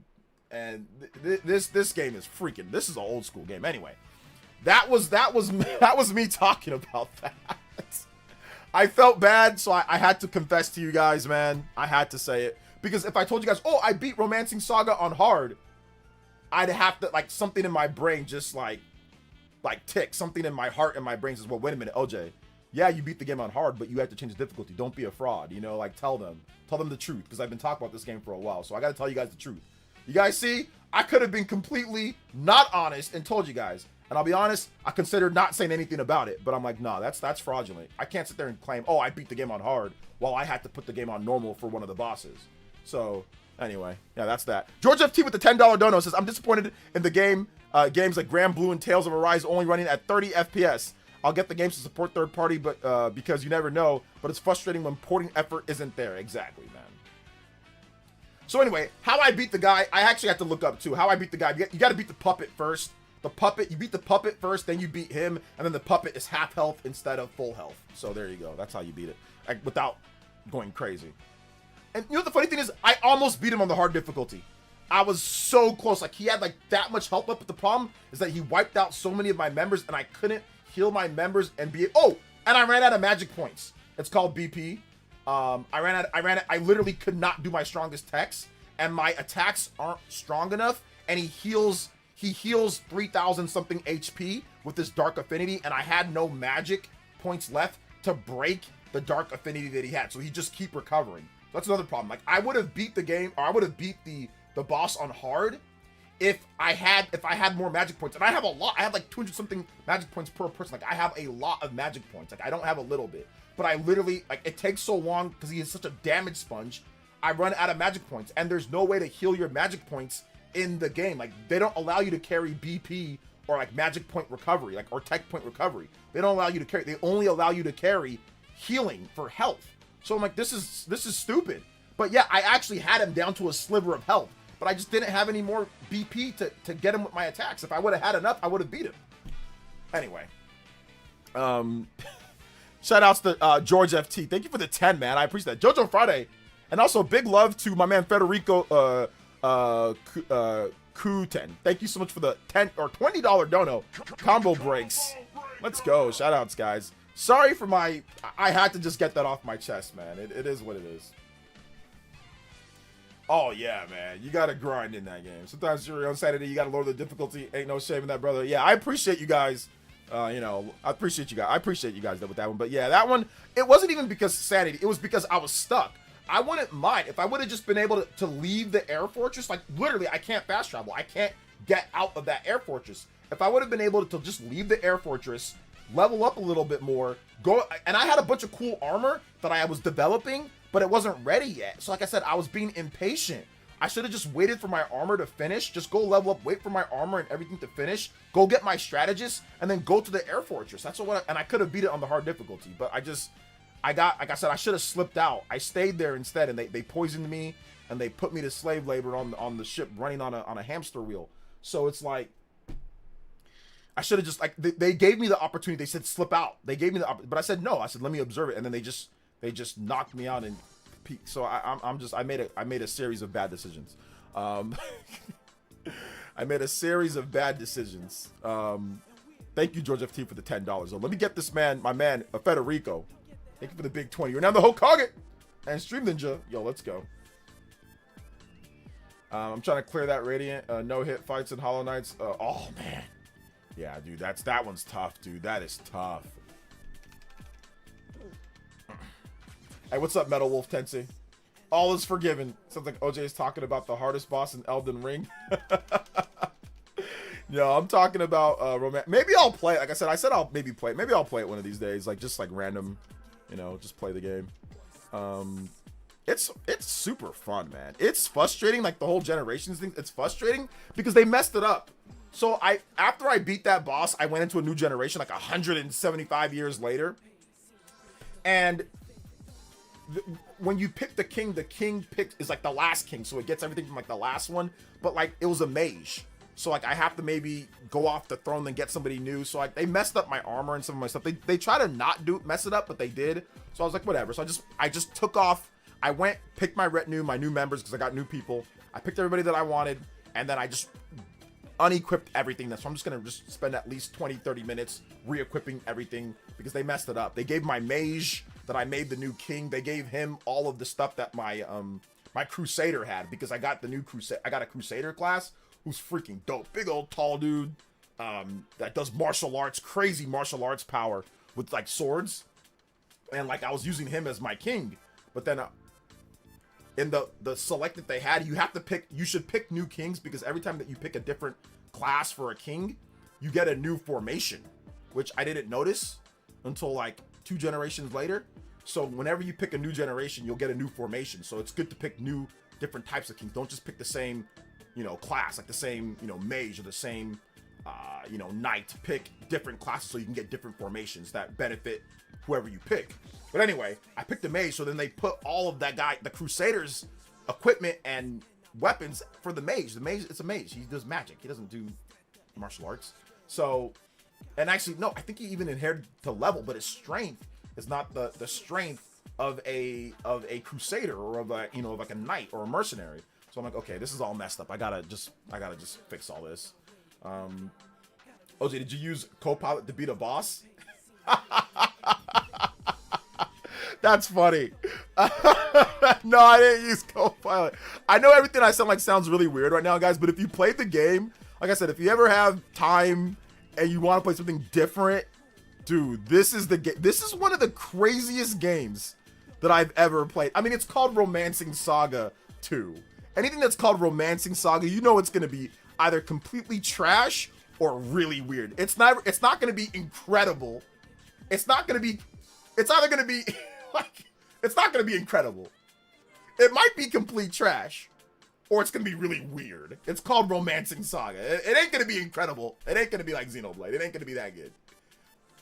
It might be trash, but it might not. It might not. This is definitely one of the weirdest RPGs that I've played. One of the most unique.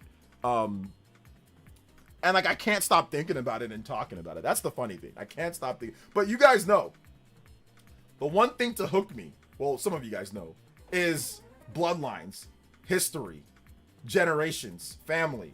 These are the type of things that I'm really interested in. Like, I like Castlevania because I like the history. Like, it's like, oh man, you have this long history of all these different Belmonts that fight this, you know, for centuries, right? Or a century plus. Right? The Castlevania timeline's awesome. I love timeline stuff. Xenoblade, lots of timeline. This happened all the way here compared to here. I love timeline history. Like, I'm just fascinated with the concept of time. When did time even start? When did it start? How did it start? What was going on? You know what I'm saying? I'm just fascinated with that, right? When it comes to like in video game worlds. So this is why I think the game's hooked me, because of this generation thing. But it's handled so sloppily. It's handled so hilarious. It's like, yo, I start out on 1080. It's like 1600 something 80, and like everything still looks the same. People wear the same clothing. The buildings are the same. Everything still looks the same. It's like, wait, how do we move forward 700 years and everything still looks the same? Like, 700 years ago from right now. And with that, like, 700 years from now, things are going to look completely different when it comes to the world. 700 years ago, things looked very different than how it looks now. How is it 700 years later and everything looks the same? That's why I say it's like ridiculous. Like, what's up, Chris the Strider Dog? What game is it? It's called Romancing Saga 2 Revenge of the Seven. It's an old Super Nintendo RPG where it's like you can get away with that, like in the Super Nintendo era, like everything looking the same for that period of time. Okay, sure, it's a Super Nintendo, I get it.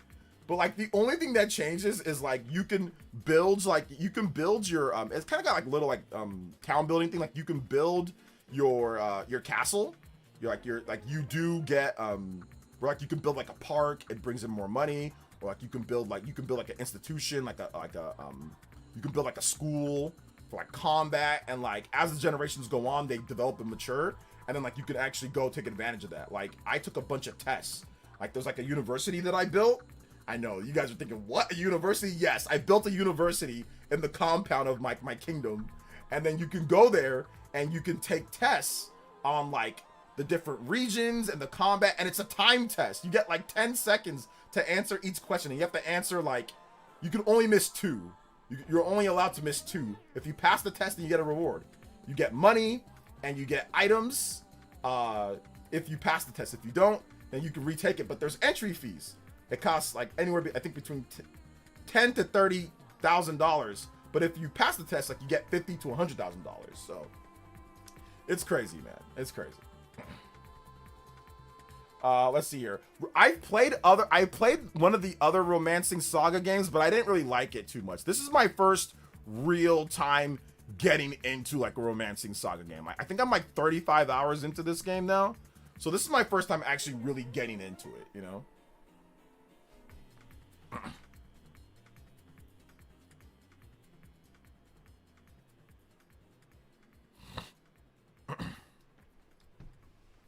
Yeah, I know, so many JRPGs, so little time. There's not enough time to even get into all this stuff, man. It's crazy.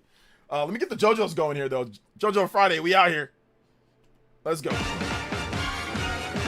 Hey, yo, appreciate that. Let's see, hold the phone. Romancing Saga for the SNES, is it on emulator? Oh, yeah, you can play the game on there. It's also on Switch 1 and Switch 2. So if you want to just go pick it up, it's on there. So if you want to play it on Switch, you can play it on Switch. I mean, it's a Super Nintendo game, so you can emulate it if you want. But it's also like the classic game is also available on the Switch 1, and I think on the Switch 1 and Switch 2. So like Romancing Saga 2's Unforgiving. I have a hard time with normal mode. I think normal mode gives you enough of a challenge. Because I know that because when I played that boss on normal mode, he still kind of was hitting me for some pretty good damage, but it was way easy. I'll be honest though, it was way easier. You know, like I still needed to do some strategy, but it was just like I was doing more damage to him. I was taking less damage, like, and also the meter for his affinity, that meter that gives him health recovery and that gives him powered up abilities, that meter breaks a lot faster on normal. On hard, it would take me sometimes 3 or 4 hits to break that dark affinity that he has, like with the light affinity tech. Whereas on normal, it would take either 1 hit or 2 hits. And that dark affinity that boss has, that crazy boss that I was talking about, that thing sucks because once again, if you don't break it from your turn, he recovers health. And on top of that, it also powers up his abilities. So that's the problem with that. And then when he controls you, like with the whole marionette thingy or whatever, some people might get like a super power up where like their like evil energy is flowing, and then that's really gonna hit, you know, you're gonna team kill yourself, you know? So that's the problem that I was having. Like I would hit it with like super powerful light tech, and sometimes it would not break. I'd hit it with my 2 martial artists, hitting it with like very good, like, you know, tech, like light tech, strong light tech, and it would not break sometimes. Like I'd have to hit it 3 or 4 times, like with light tech. So dude, it sucked, man. It sucked. That was not easy. But I think like there's an easy mode in the game though. So I think easy mode would probably be good. Like you can still get the fun of playing the game, like the generations, if that's fun or not. Like all the stuff is still intact. Like all of the leveling and all that. So you can play it on easy, and it'll probably still be fun, you know.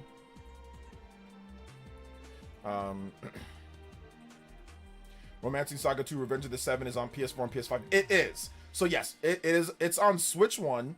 It's on PS4. It's on PS5. And it's on PC. And I think it's on Xbox. I'm not 100% sure if it is or not. I think it's on Xbox. Let me double check. I don't think it is though. Romancing Saga 2 Revenge 7. Is it on Xbox? Yeah, it's on Xbox. Yes, it's also on Xbox as well. Yes. I want to shake your hand. Dame with the 3. Late response, but yeah, portable factor of Indiana Jones is doing a lot of heavy lifting. Nice to play while traveling on the plane and train. Reminds me of the Grace sections in Requiem with all the puzzles, which I liked. But hey, I might just be a lame person shrugging. No, it's all good, man. It's all good. It's fun. And remember when Ninja Please, remember that guy? Shout out to Ninja Please. Remember when he said we don't talk about games here on PlayerEssence? Remember when he said why don't we talk about games on PlayerEssence? How long have I talked about Romancing Saga? Like for like the last 20, 30 minutes? I think I talked about it for 30 minutes. He said we don't talk about games here on PlayerEssence. What? What'd you say? And we only talk about sales? No. Thank you, Dane, with the $3, man. I appreciate that. I played the game back in August last year. I think, yeah, you probably played the demo, right? There was a demo that they released. We talk about games. Finally talking about games, man. We finally talking about it. Seriously. But I'm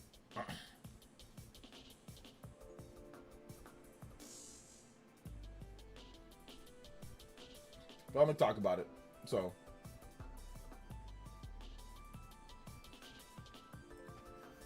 which Romancing Saga game do you want to get remastered? I don't know if I even want to play a Romancing Saga game ever again.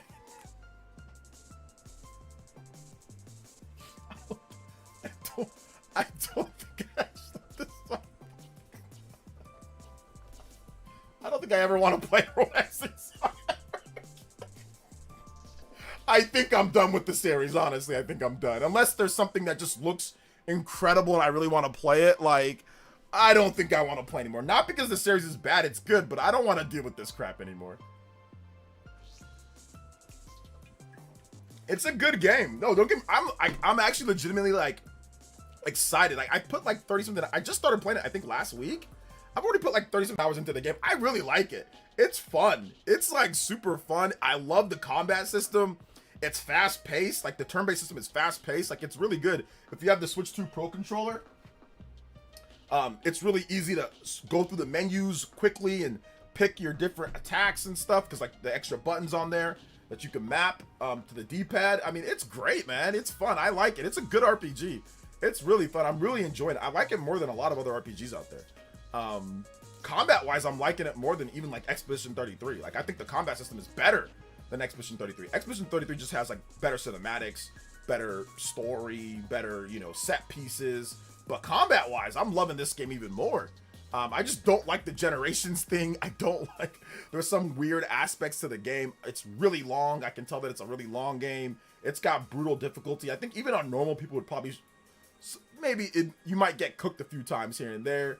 Like if you don't power level, like there's a lot of things with this game, but it's fun. I just don't think I want to play another Romancing Saga unless once again, if they remake another Romancing Saga and it does like this generation stuff. I don't know. Does anybody here play all the games? I don't know if this generations thing is just for Romancing Saga 2 or if it's for all the numbered Romancing Saga games. But if they remake another one, I mean, I might check it out, but I'm not going to go and play like I'm not going to go and play like all the Romancing Saga games just like remastered. No, like they have to remake it. And like they have to, like, it has to be something where I'm okay, I want more of that, you know. But if it's just like the Super Nintendo game like remastered, nah, I'm not playing that. I'm not playing it.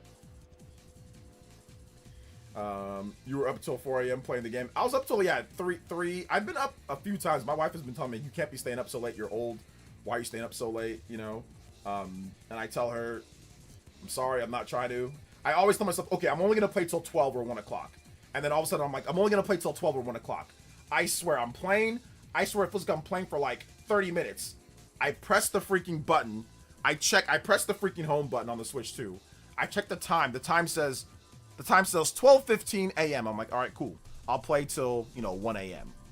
All of a sudden, I press the button. I play. I swear, it feels like 30 minutes later. I press the button just to check time. It's like 2 a.m. Or it's like 2:45 a.m. I'm like, what? I just started. And like 2.5 hours have went by out of nowhere.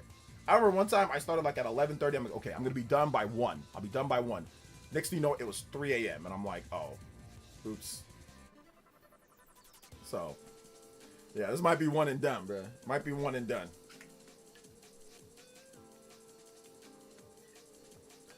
That's me so many times on my PC. I tell myself a few more minutes. Yeah.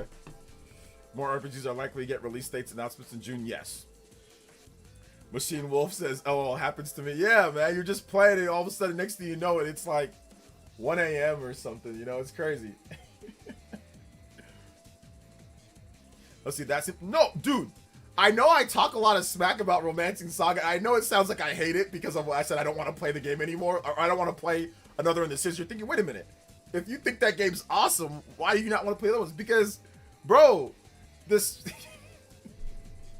I don't know if I can deal with this Generations thing again. Like, it's fun, but it's like, I don't know if I want to deal with it again. Like, if they did, like, the game, but with no Generation stuff, but just, like, maybe if it was handled like Fire Emblem 3 Houses, okay, I can take that. Like, a time skip, I can take that. But I don't know if I want to do, like, 55 million Generations, you know? Like, dude, let me tell you guys what I'm talking about. Like, one time, first of all, I didn't realize the whole Generations thing, okay? I didn't realize that. So, dude, one time I'm playing the game, like, in the first generation, with Leon and with Gerald, right? The original King and Leon.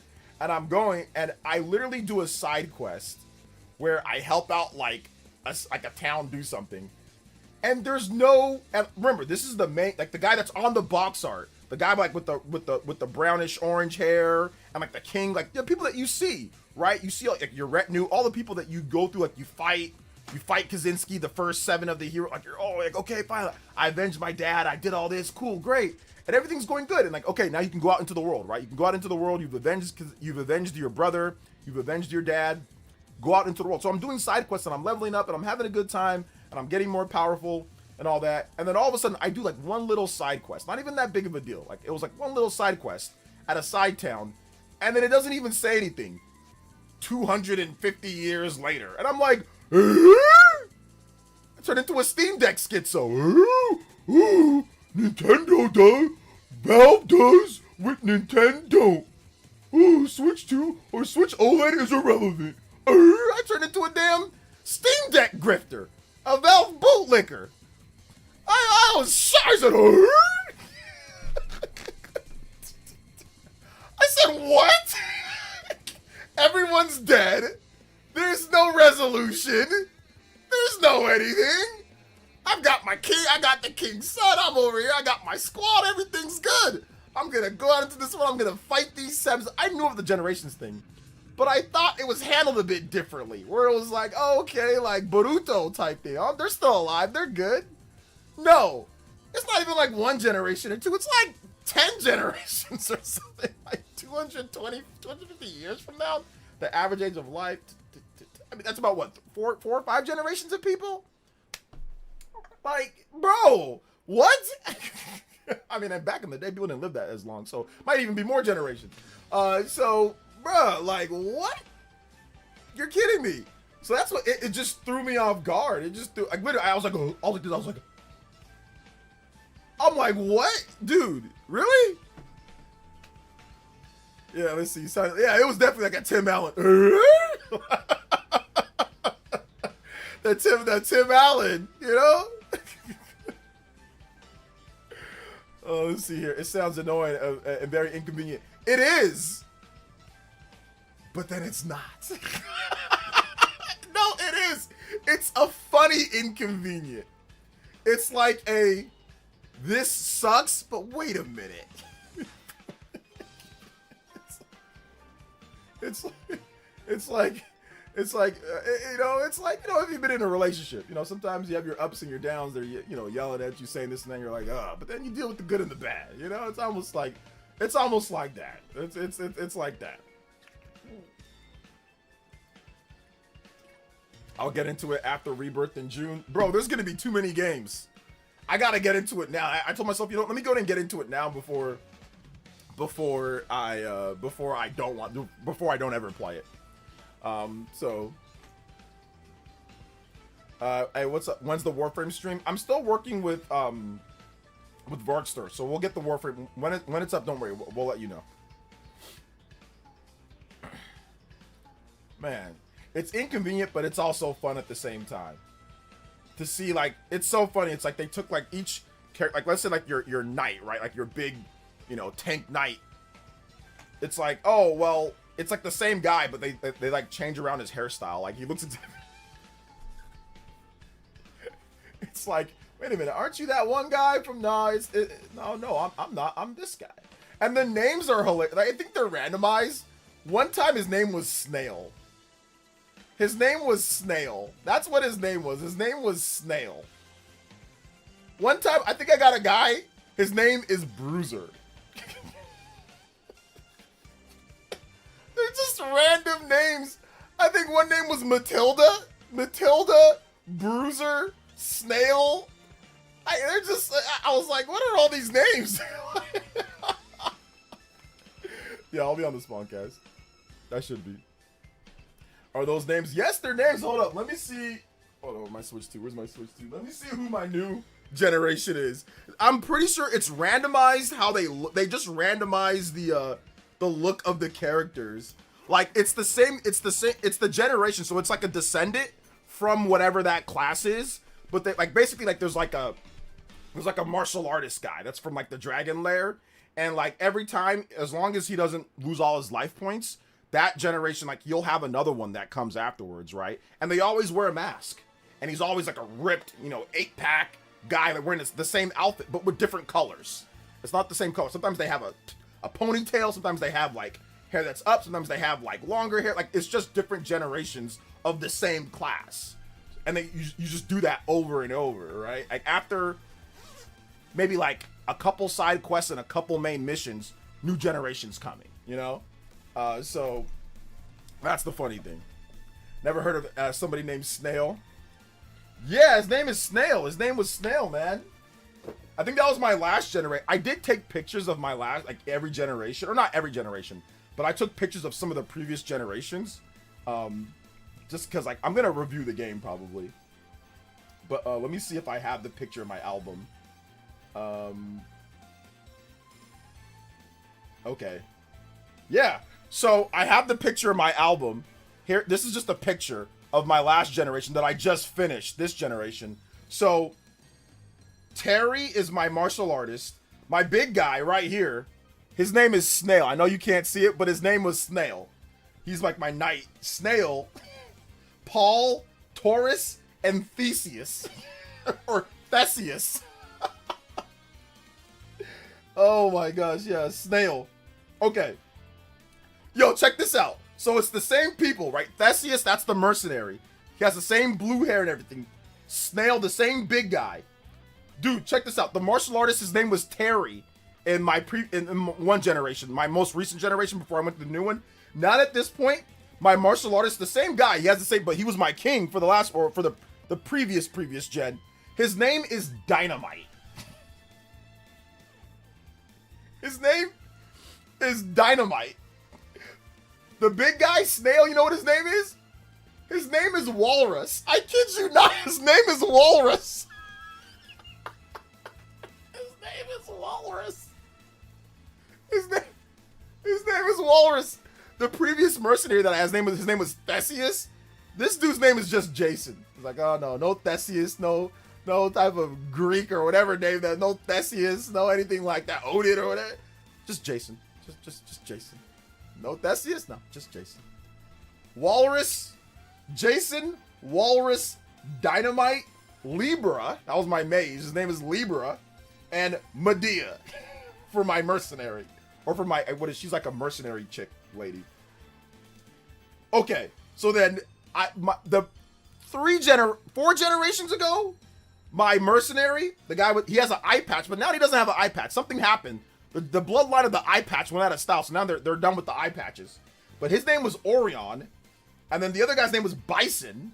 The big knight guy, his name is Bison. The other guy's, my martial artist name was Fritz. My mage's name was Sagitorius.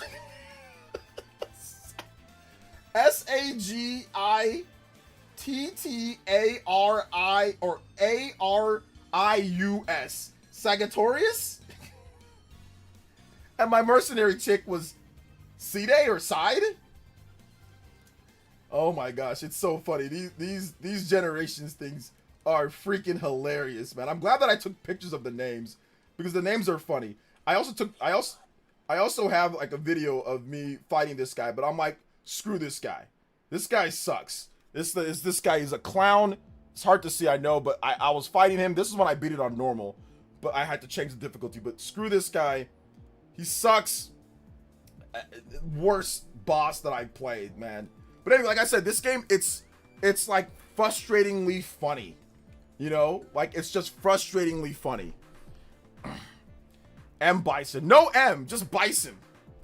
Is Terry the martial artist named after Terry Bogard? No, Ninmar, it's random.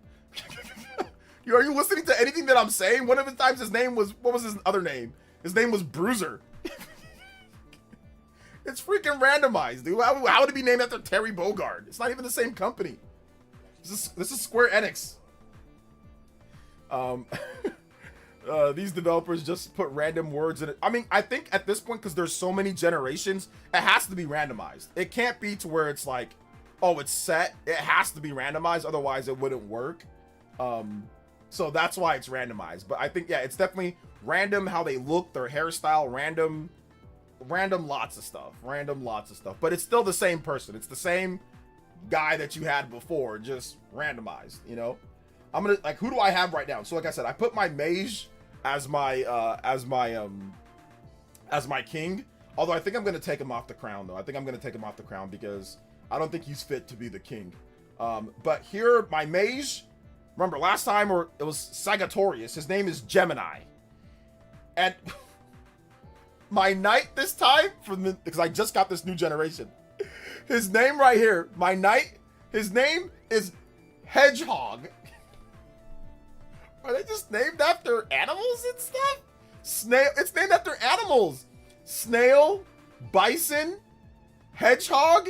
He's just named after animals, or that's really all it is. He's just named after animals. And then, yeah, okay, this guy's name, Bruiser. Bruiser. My last Crusader, his name was Paul, but now his name is Jacob. And I think his names are not going to be completely randomized. I think Crusaders, since they're like holy, like he's like a holy Crusader, right? Because he always says, repent. I think their names are going to be names out of the Bible. So it's always going to be like any name like out of the Bible. So Jacob, maybe Matthew, probably be Paul. It'll be names that are definitely Bible names for the Crusader specifically. So yeah, anyway, this game's funny.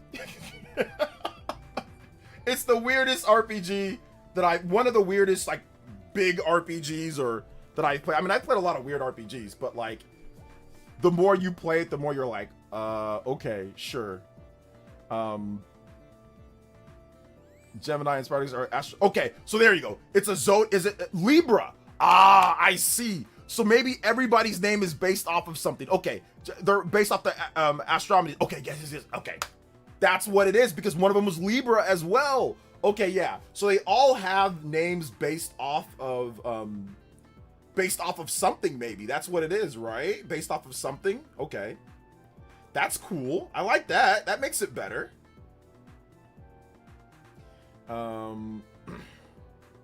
What year did the most recent one release? What, Romancing Saga? I don't remember. Let me take a look. Well, this one was I think this one was in 2025, but this game, or no, 2024? Or was it 2025? No, the Switch 2 edition released in 2025. It might have been a 2024 game, though.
Snail, walrus, hedgehog, all animals. So maybe that's the theme. Yeah, that's what I'm saying. That's the theme on that one, man.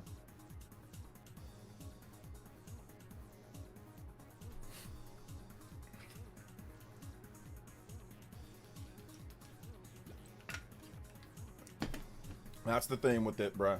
Can't get over this snail. It's the snail, man. It's the snail on that one.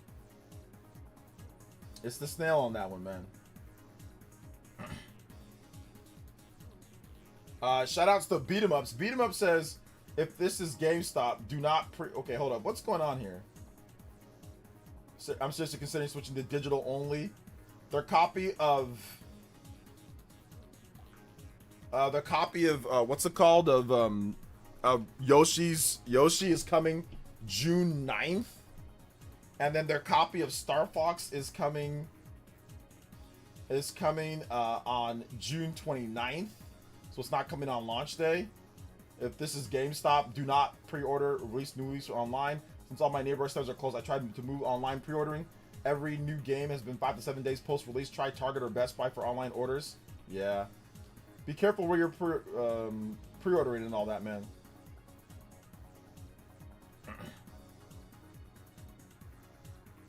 So yeah, man, be careful. Have you played Ark the Lad? I have played Ark the Lad. Check out I did a sponsored stream or a sponsored video for the new Ark the Lad, or the mobile one. So go check out my Ark the Lad mobile. That game had my phone so hot, I thought it was a hot potato. You think they'll ever make a third game? I don't know, bro. I don't know. I'm done with after this game. I'm not sure if they'll ever make a third game.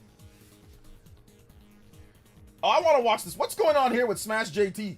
Y'all, anybody hear about the situation with Smash JT and the whole situation with the Alyssa Mercante thing? That's kind of crazy, right? I've been seeing all sorts of stuff on Twitter about this. Apparently, he said that a week Smash was. I used to work with Smash JT as well too. He says a week after not buying his wife a Mother's Day gift, he tells her that they cannot proceed with improvements on their kid's bathroom. That's in ishy condition due to escalating legal costs.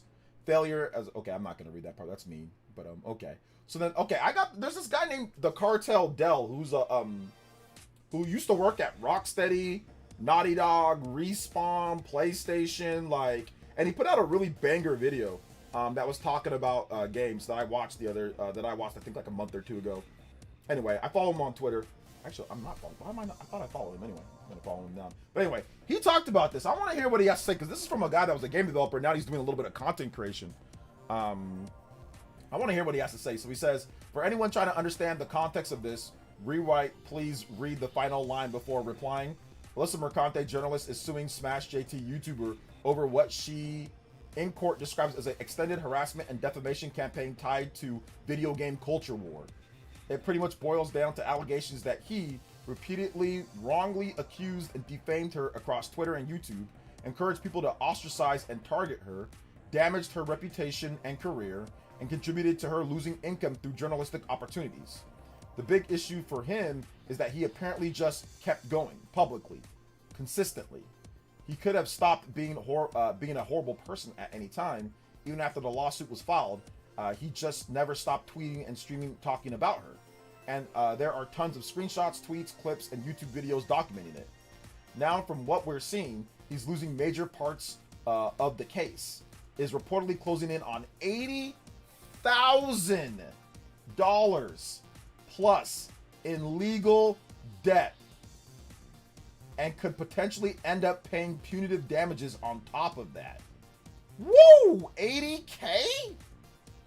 All because he seemingly refused to stop posting about her online, disparaging her reputation and making false accusatory tweets. Sorry if I can read. Alyssa just wanted to not be falsely accused of weird things and harassed constantly, and Smash JT didn't want to stop attacking. Now he's facing consequences of his actions. No winners here, not because Alyssa isn't going to win, but because she deserves more money than whatever he can pay for what he put her through. I don't know about all that. But man, here's what I will say on this. Alyssa Mercante has me blocked. And I don't even know what I did to her. I have never said anything to her. So she already has me blocked. So it is what it is on that one. I think maybe she blocked anybody that follows Smash JT. I'm not sure. But or anybody that has worked with him in the past. I'm not sure. Anyway, I don't have any issue with her. I don't have any really big issue with Smash either. There's some things that I don't like that I've told him, that we've talked about, that I said, hey man, I'm not sure if I like that or not. He said noted, you know, so he was cool about that. Like I said, we used to work together a long time ago on stuff. Like he used to come on the Spawncast into, and I've been on his stream and he's been on my stream before or whatever. So like this situation's crazy, but it's a perfect tale of this, guys. I tell you guys this, I'll tell you guys this once, I'll tell you guys this twice. Here's a smart thing to do. Bro, you do not want any part of lawyers and legal fees. I've had a small scale dose of this when it comes to like child stuff. You want no part of lawyers and legal fees. Because lawyers, especially in today's day, they'll charge you, bro, they look at you, $400. They shake your hand, $1,000. They write down anything, $300. By the time that you're done, they're gonna Monopoly man rope your pockets for all that you got. Cause everything is so pricey with them, bro. This ain't no damn PlayerEssence membership. So that's the player. Wait, we're one Elite Ninja away from 400. So let's go. That's only $1. This ain't no dollar per a month membership, fam. They will take everything that you got, brother. 80K in legal fees, bro. I know that his stream helps him out and supports him a lot through that, but I think they're tapping out on that one, brother. Yeah, listen, I would have just, I've been following it a little bit, but this is like the biggest update here thingy. But I personally would have just stopped. I would have just, I mean, I would never, if somebody said, hey man, like stop doing that, please don't be talking about me and saying things that are like, I mean, one, I would never say that, like, I did see some of the videos that he did say about it. I'm like, dude, that's like you're going far here. You know what I'm saying? Like, I get it. If you don't like, you know me, I will make fun. I'll be like, like I'll do stupid things and I'll make little snide jokes, but I'm not going to, you know, I'm not going to sit there and like constantly make a million videos over and over with their name and specifically pointing them out and specifically saying this. Like, I'm not going to sit there and do that for any one person. And, you know, and if I did, and they say, hey man, can you stop or take that stuff down or whatever, or like legal action, I'd probably comply, because I don't want to deal with lawyers. I don't want to deal with that. You know, I don't want to deal with like the stress. It's not even about whether who's right or wrong or who wins or not. Like, unless it's something that you absolutely need to go to court for, like if it's just somebody saying, hey man, can you please stop talking about me? Even if they let you keep up your videos, but just stop talking about me, you know? I'd probably comply and just be like, all right, cool, no problem. I don't need to talk about you anyway. I got other stuff to talk about, you know? She went after him because she thought he would be an easy target.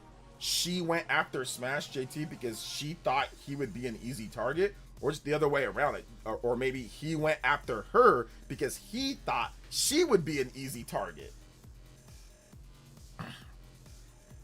Litigation isn't easy, bro. It really isn't. What he was asking for in his GoFundMe made it clear it was expensive. Oh yeah, it's expensive, man. It ain't worth it, brother. It ain't worth it. So that's what I'll never. I mean, but I just saw that update on here. The Dell, he just wrote that. So I mean, I wanted that. That's crazy, bro.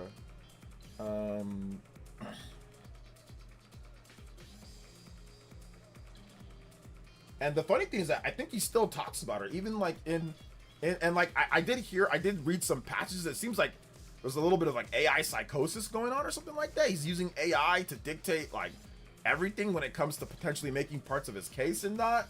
What I read at least. So I mean, yeah, the thing that I remember, not talking about Smash, but like I've debated against AI, and I'm not saying Smash does this maybe with everything, but I've debated against people who literally use AI to do everything.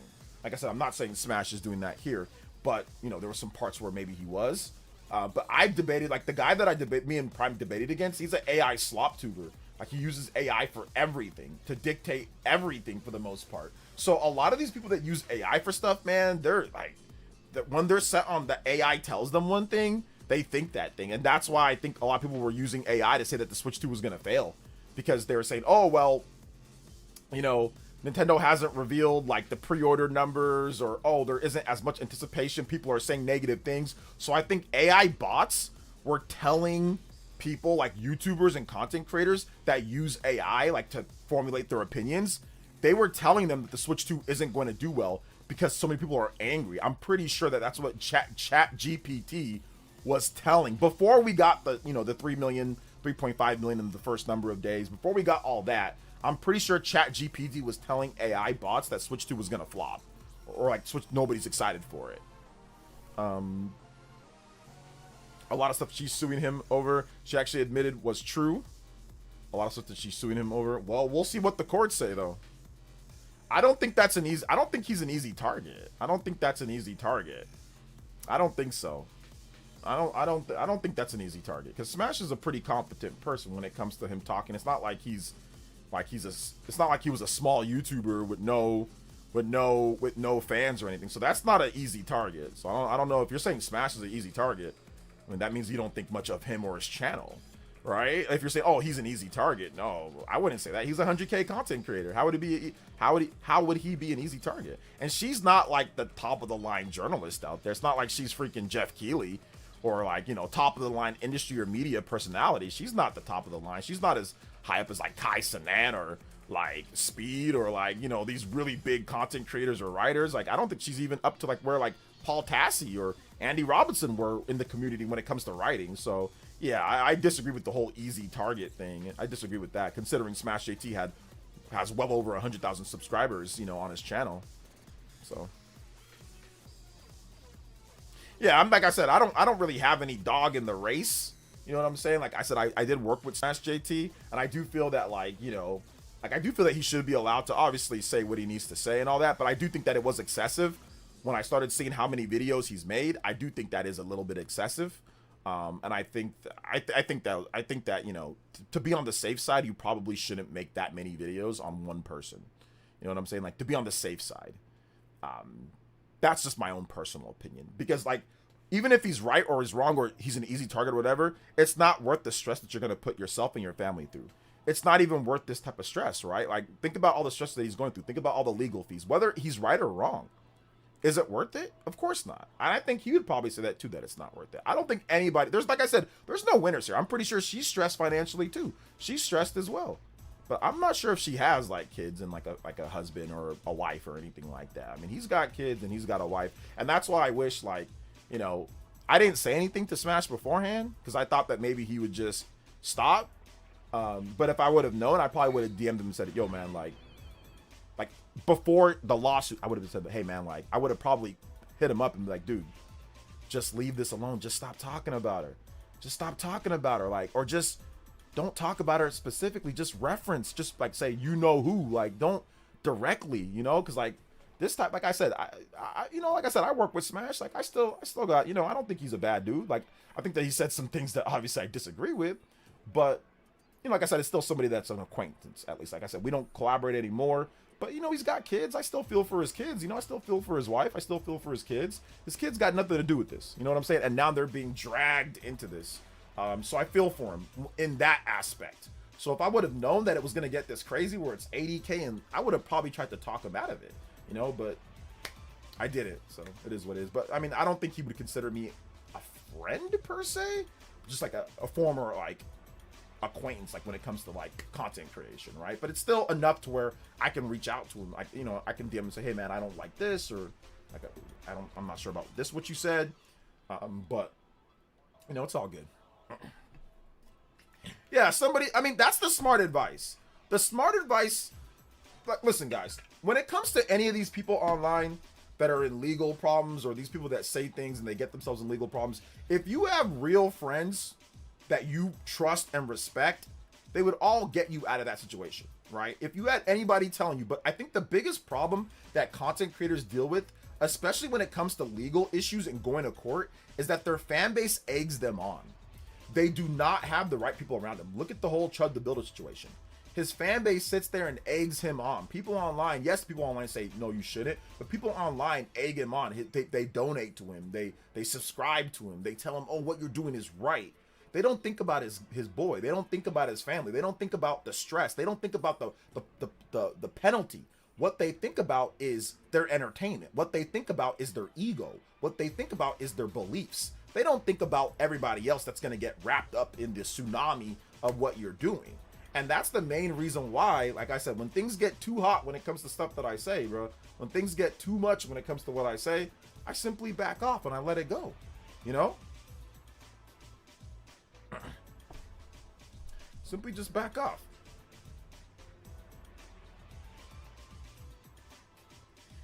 A circle with no moral code to protect assets is dangerous. That's what I'm saying. But it seems like people, in a lot of cases, people that don't, that they feel like they can't reach to you, they just won't reach out to you. They'll just let you do whatever you do, you know? And whatever happens, happens. She has having to pay lawyer fees too. Seems likely she'll have a case considering that. If she wins, yeah, she might be able to get legal fees back, right? Imagine using AI to gauge the launch of successor to a console that's been out for 9 years and expecting to flop. These guys are insane. Yeah, actually, the guy that me and Nintendo Prime debated, he DM'd me that the reason why he said things because AI told him this about the US sales here, you know, and all that. So he literally got it from AI. He actually sent me a DM and said, this is why I said this. And I'm like, okay.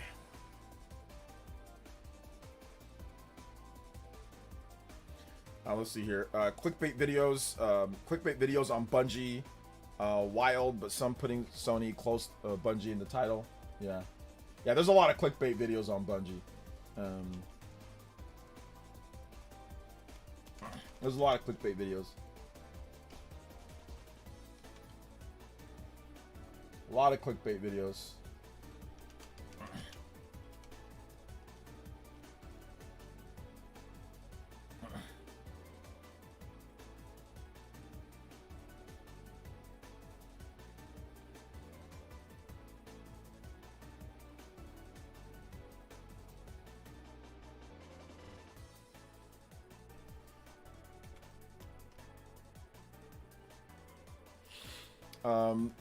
Now a lot of big stuff from the earlier years down handled. I can finally get back to true gaming. Nice, let's go, party man. What you gonna get? What you gonna get into though, man? What are you gonna get into when it comes to that? What's gonna happen, brother? I want to know what you're gonna get into though.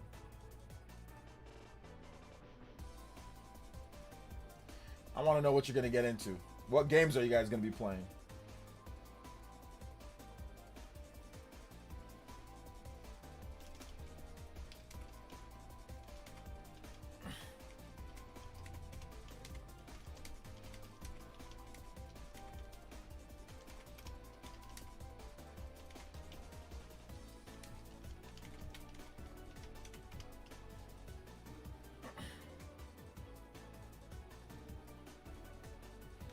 I think I'm just pushing things too far when you're antagonizing someone. I just think it's just push. Yeah, exactly. Like I said, a few videos are fine, but if you start doing like daily videos and stuff like that, that's crazy. Side note: if you want to avoid the Walmart or Amazon shenanigans for Switch 2 games, you can go to Best Buy, show them Amazon listing, and ask for a price match. Really? Okay, so Best Buy will price match things. Okay, nice.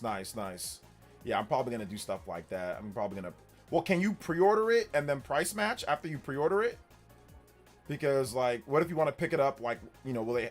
Can you pre-order price? Can you show them your pre-order and then price match it? Like let's say you pre-order the game from Best Buy. Can you walk into the store after you've already pre-ordered it and then show them, hey, it was cheaper here. Can I get it for this price? And they'll give you like a discount.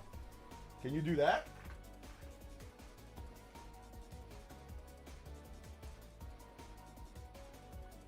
Because if you can do that, that'd be pretty cool.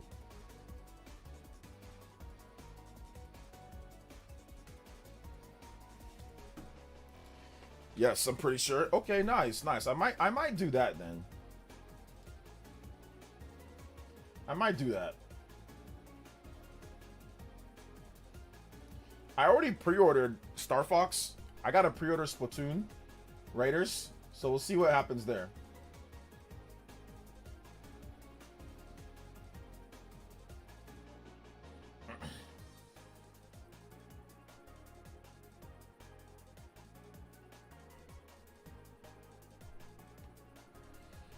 How about we do some Mario Kart World sessions with the chat in the next stream? Maybe next time. We'll see. But next stream is the Spawncast pre-show, so we can't do it there. Maybe next week we'll do it. I just haven't really been up to play Mario Kart, to be honest, man. Haven't really been up to play it, Robin. So.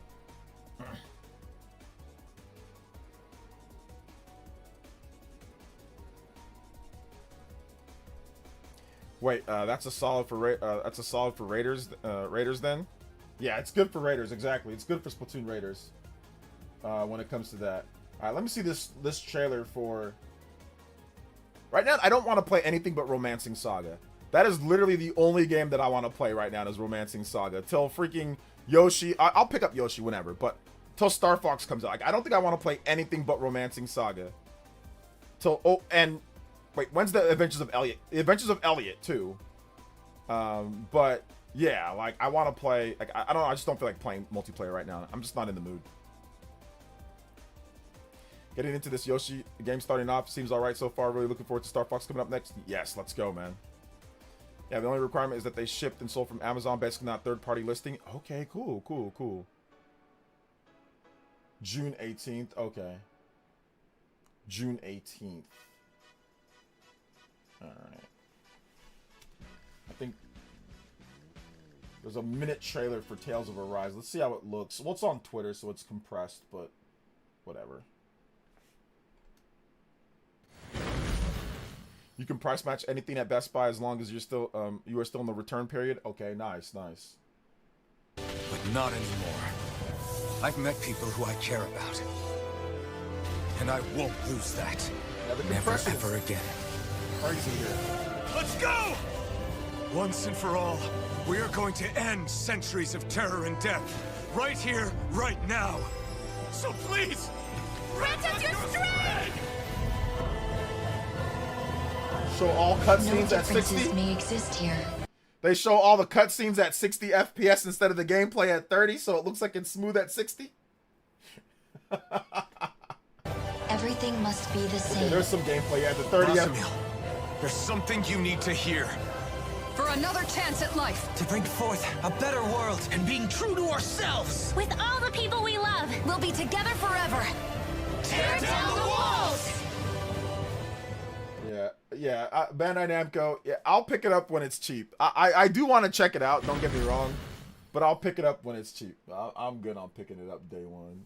They straight up put a 60 FPS cutscenes and then the 30 FPS gameplay.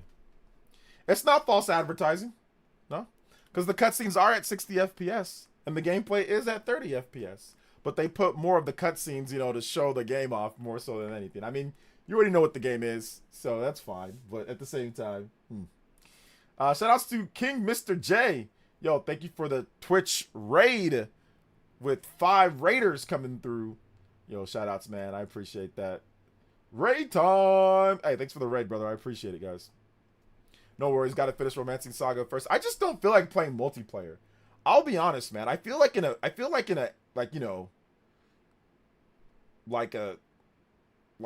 you know, just like a angry, not angry mood, but I just feel like I want to fight, you know, dungeons and magic, and I just don't feel like talking to other people when I'm playing a video game right now.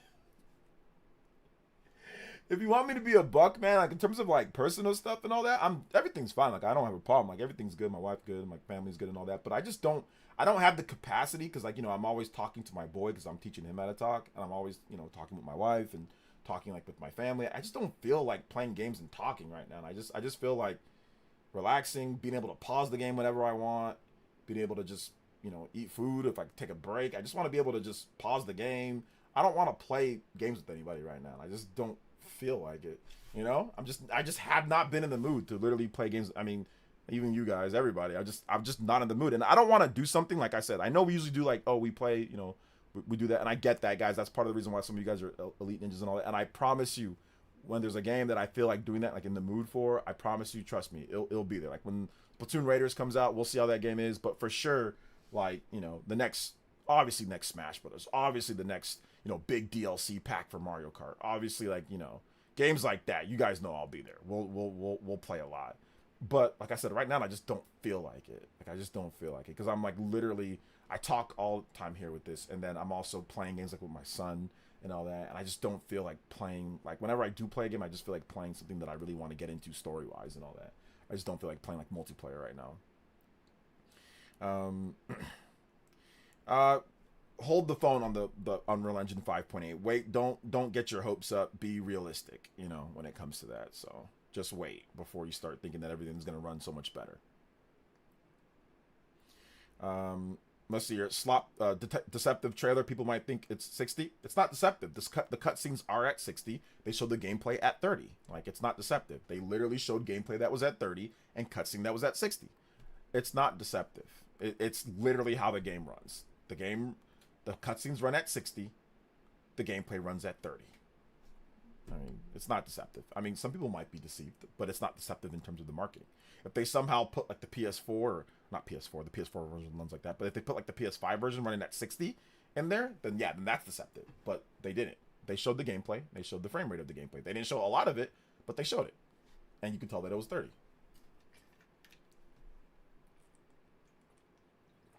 A casual gamer is not going to be playing Tales of Arise. A casual gamer ain't going to play Tales of Arise. So, anybody that plays Tales of Arise, they're going to look into it. They're not, you don't have casual gamers. Oh, let me go pick up Tales of Arise. Like, the game is like 5 years old now. Casual gamers aren't rushing to go pick up Tales of Arise. It ain't like the same people that are going to go pick up Yoshi or go pick up, you know, like a Mario game or something. Like Mario Kart. It's Tales of Arise.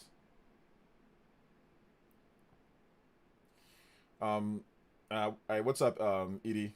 I'm doing good, man.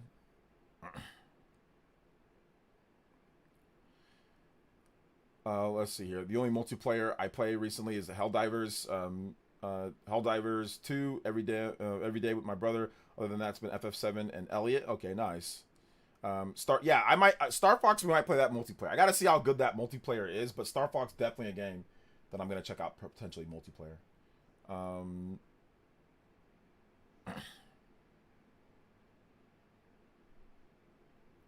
So yeah.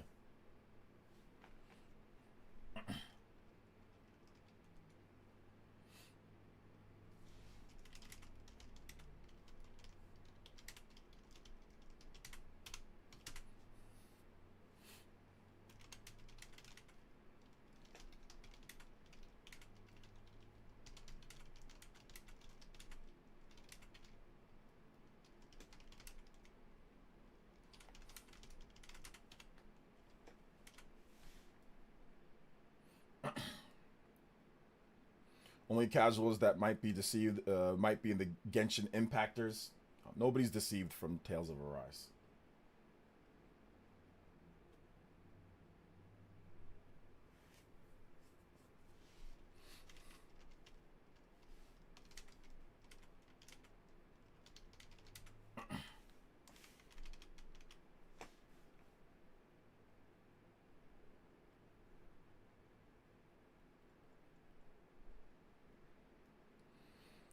Let's see here. I get the whole multiplayer thing. I've been all over the place myself, even with multiplayer games, but I'm looking forward to when we get back to playing them. Yeah, at some point we will, for sure. I think Star Fox, I'll probably check out Star Fox multiplayer, for sure. I just don't feel like playing Mario Kart right now, and I don't feel like playing any multiplayer game right now. But once again, if Nintendo said, hey guys, there's a new Smash Brothers game, even if it was Smash Ultimate brought back, but with rollback netcode, we would definitely be on Smash. We'd be playing Smash Ultimate like right now.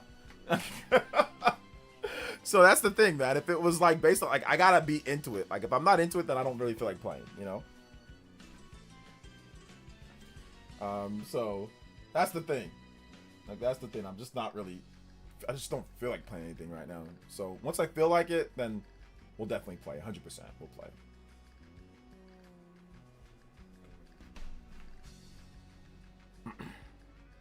Well, you wouldn't be playing it, Ninmar. Said a lot of people, but you wouldn't. You'd be eating Burger King and playing on your playing cheap games on your PC. Jamboree came and went. Wish they added more boards. The thing with Mario Party, like, Mario Party takes too damn long for me to play. Mario Party takes way too long to get through like one match. I don't like it. It takes too long. It'd be taking too long to get through like one match, like, to play the game. I never play games on PC. You said that you play games on PC earlier in the stream. You said that you do. What are you talking about?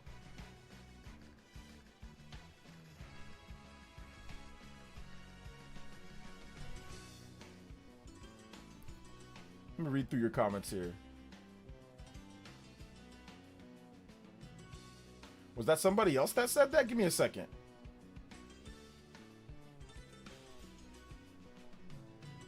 Well, yeah, you said that right here.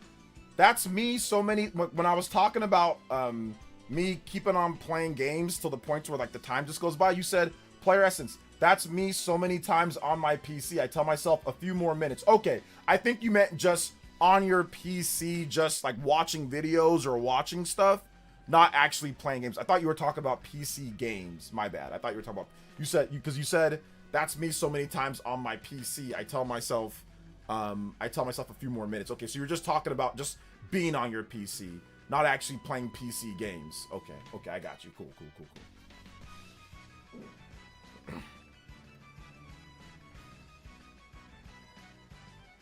Yeah, I ain't playing no 2-hour matches in Mario Kart or Mario Party. Hey, Mr. Davis, is Mr. Davis still here? Lollipop Chainsaw Switch 2 edition comes out next week. He's been waiting for Lollipop Chainsaw. That's a Mr. Davis game.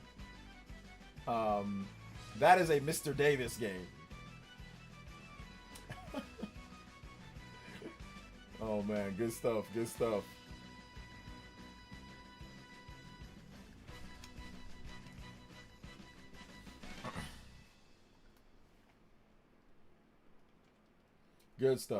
man.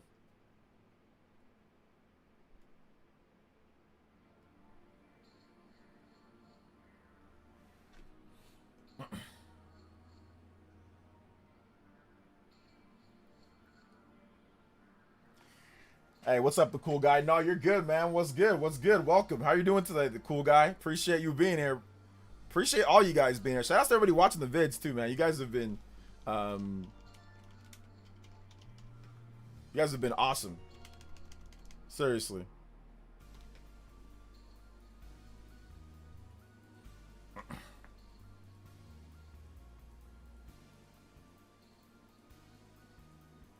You guys have been absolutely goated, man.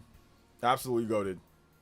Make sure you guys hit that like button, though. If you have not hit that like button, hit that like button and let them know that we are streaming out here. Let's go.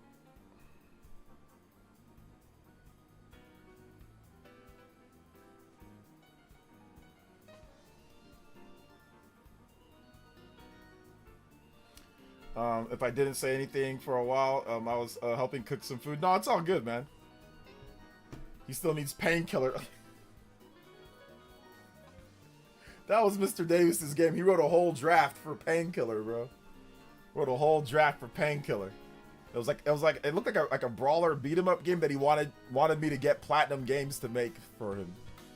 Mr. Davis wanted me to get platinum games to make a title. Somehow I don't even know how I was gonna be able to do this for him. But he wanted me to get platinum games to somehow make this game that he had. It was Painkiller. Oh man.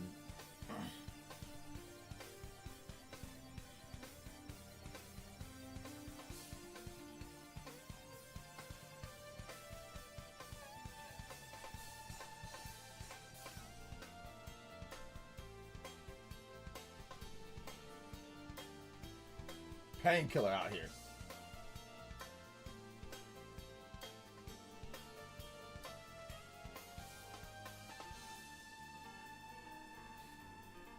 Today was a run-around day cooking and had to optimize the game engine going into heavy night matching and stuff should be good. All right, shout outs. Let's go. Yo, my dinner came in as on my bike temptation to get off is crazy.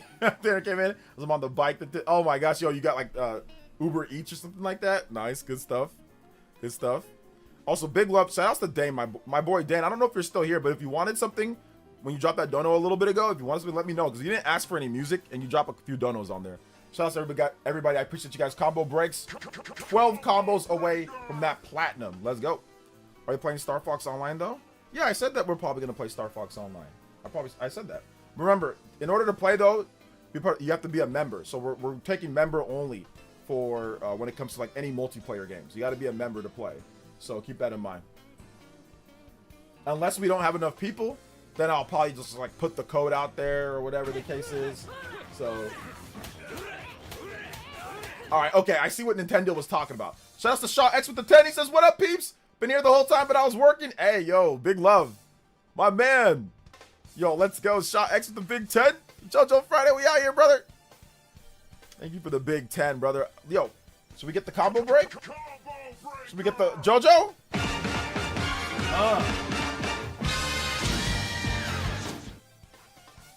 Let's go. Thank you so much, man. I appreciate that. Combo breaks. 98 on the board. 2 more combos, guys. Big JoJo boys in the house. Next one up. 2 more combos. We got the platinum limit break. We got to do the face cam thing with Star Fox. We'll try at least. We'll see if we can. Yeah. Can I get Chasing Daybreak from Fire Emblem? Yes, you can. Chasing Daybreak.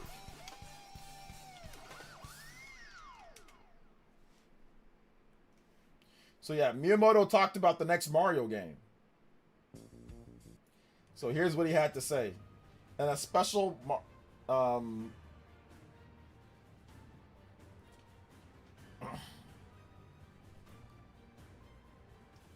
in a special Mario 40th anniversary issue of Casa Brutus, Shigeru Miyamoto spoke about how he's looking forward to the next Mario game. Here we go. Yeah, he did. So it seems like he did. It says, with the achievement of Super Mario Odyssey, I think we've gotten everything we wanted out of the Switch system. Up to now, we've released new Mario titles with the advent of each console. I'm excited to see how the current team will handle that. That's all he said.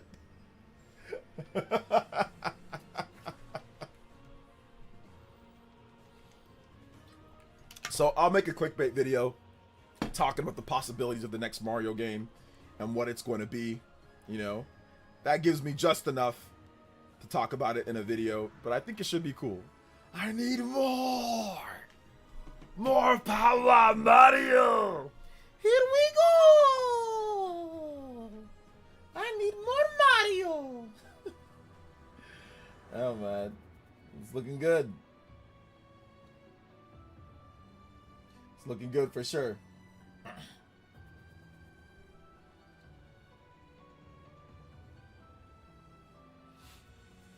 Looking good for sure, man. This is awesome too. There's all sorts of cool boys stuff that's on my Twitter page. That's awesome, man. I love this stuff.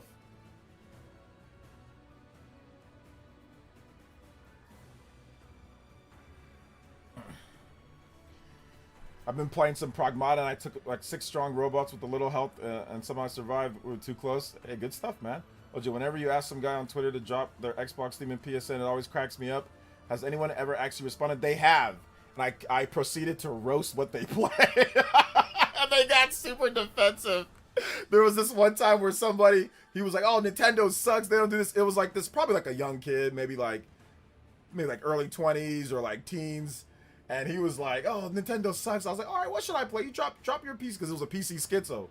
This dude's playing all these little weird anime games, like weird like little girl, you know, anime looking type games on PC Steam, playing all sorts of weird fairy games. I'm like, I just started roasting him, and then his friends started jumping in though, and it was really late at night, so I just kind of let it chill. But we were going back and forth. I was laughing, and then he got salty about that, and he started showing like Doom 2016. This was like probably like 2 years ago or something like that, or 3 years ago, 2 to 3 years ago, somewhere within that time frame. He started showing like Doom 2016 and like other AAA games that were like a decade old or like 8-9 years old or something. I'm like, man, you're just a fraud. You're out here playing little waifu simulators and things like that, trying to talk about Nintendo. Okay, all right, man. So usually people don't do it, and then another guy actually did. There was a guy that I used to always get into discussions with. One guy did, and it was just, once again, a bunch of weird games and stuff like that. Nothing really new or anything. So usually it's PC schizo. Usually PlayStation guys and Xbox guys don't do it. They don't do it. Usually it's a PC schizo that will do it sometimes. But whenever they do, I'll roast them because it's funny. Because they're playing nonsense. So they have the audacity. They have the goal to sit there and talk about somebody else. When you out here playing little waifu hentai girl goes to town or something, you know? So.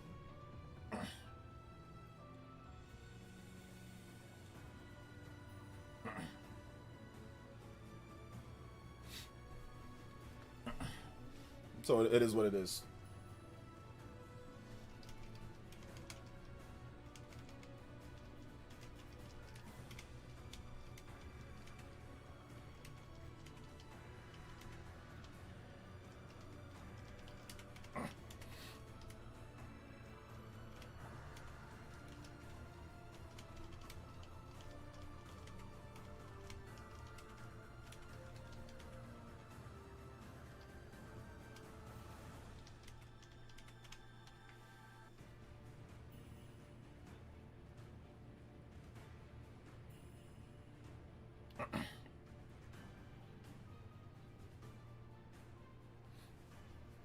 I love that the new Yoshi game was how Nintendo Mario's 40th anniversary ended. Definitely the best Mario character. Absolutely. Absolutely the best Mario character.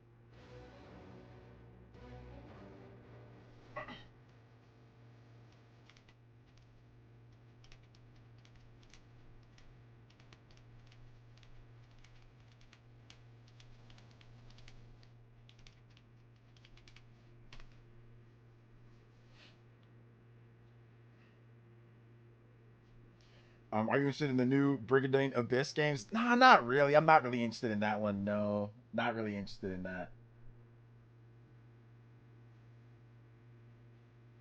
Not really interested in that one. But it looks okay. 9 out of 10 times though, they never reply back. Yeah, most of the time they don't. 9 out of 10 times they don't, because they'll tell me, "Oh, Nintendo sucks. Why are you playing that? You're playing on the tab." I'm like, "Okay, just show me what you should. What should we be? What should we be playing? Go ahead and show me." Also, oh, they run away after that, man. So, good evening, man. What's up? But all right, guys, we are going to wrap it up here. I want to say thank you to everybody. Actually, we probably should have 100 core crystals because we did get a few jewels that I didn't put. So we'll just go ahead and put that there for the for that. So we'll play the limit break for you guys. Combo breaker, and then also limit break. Let's go. All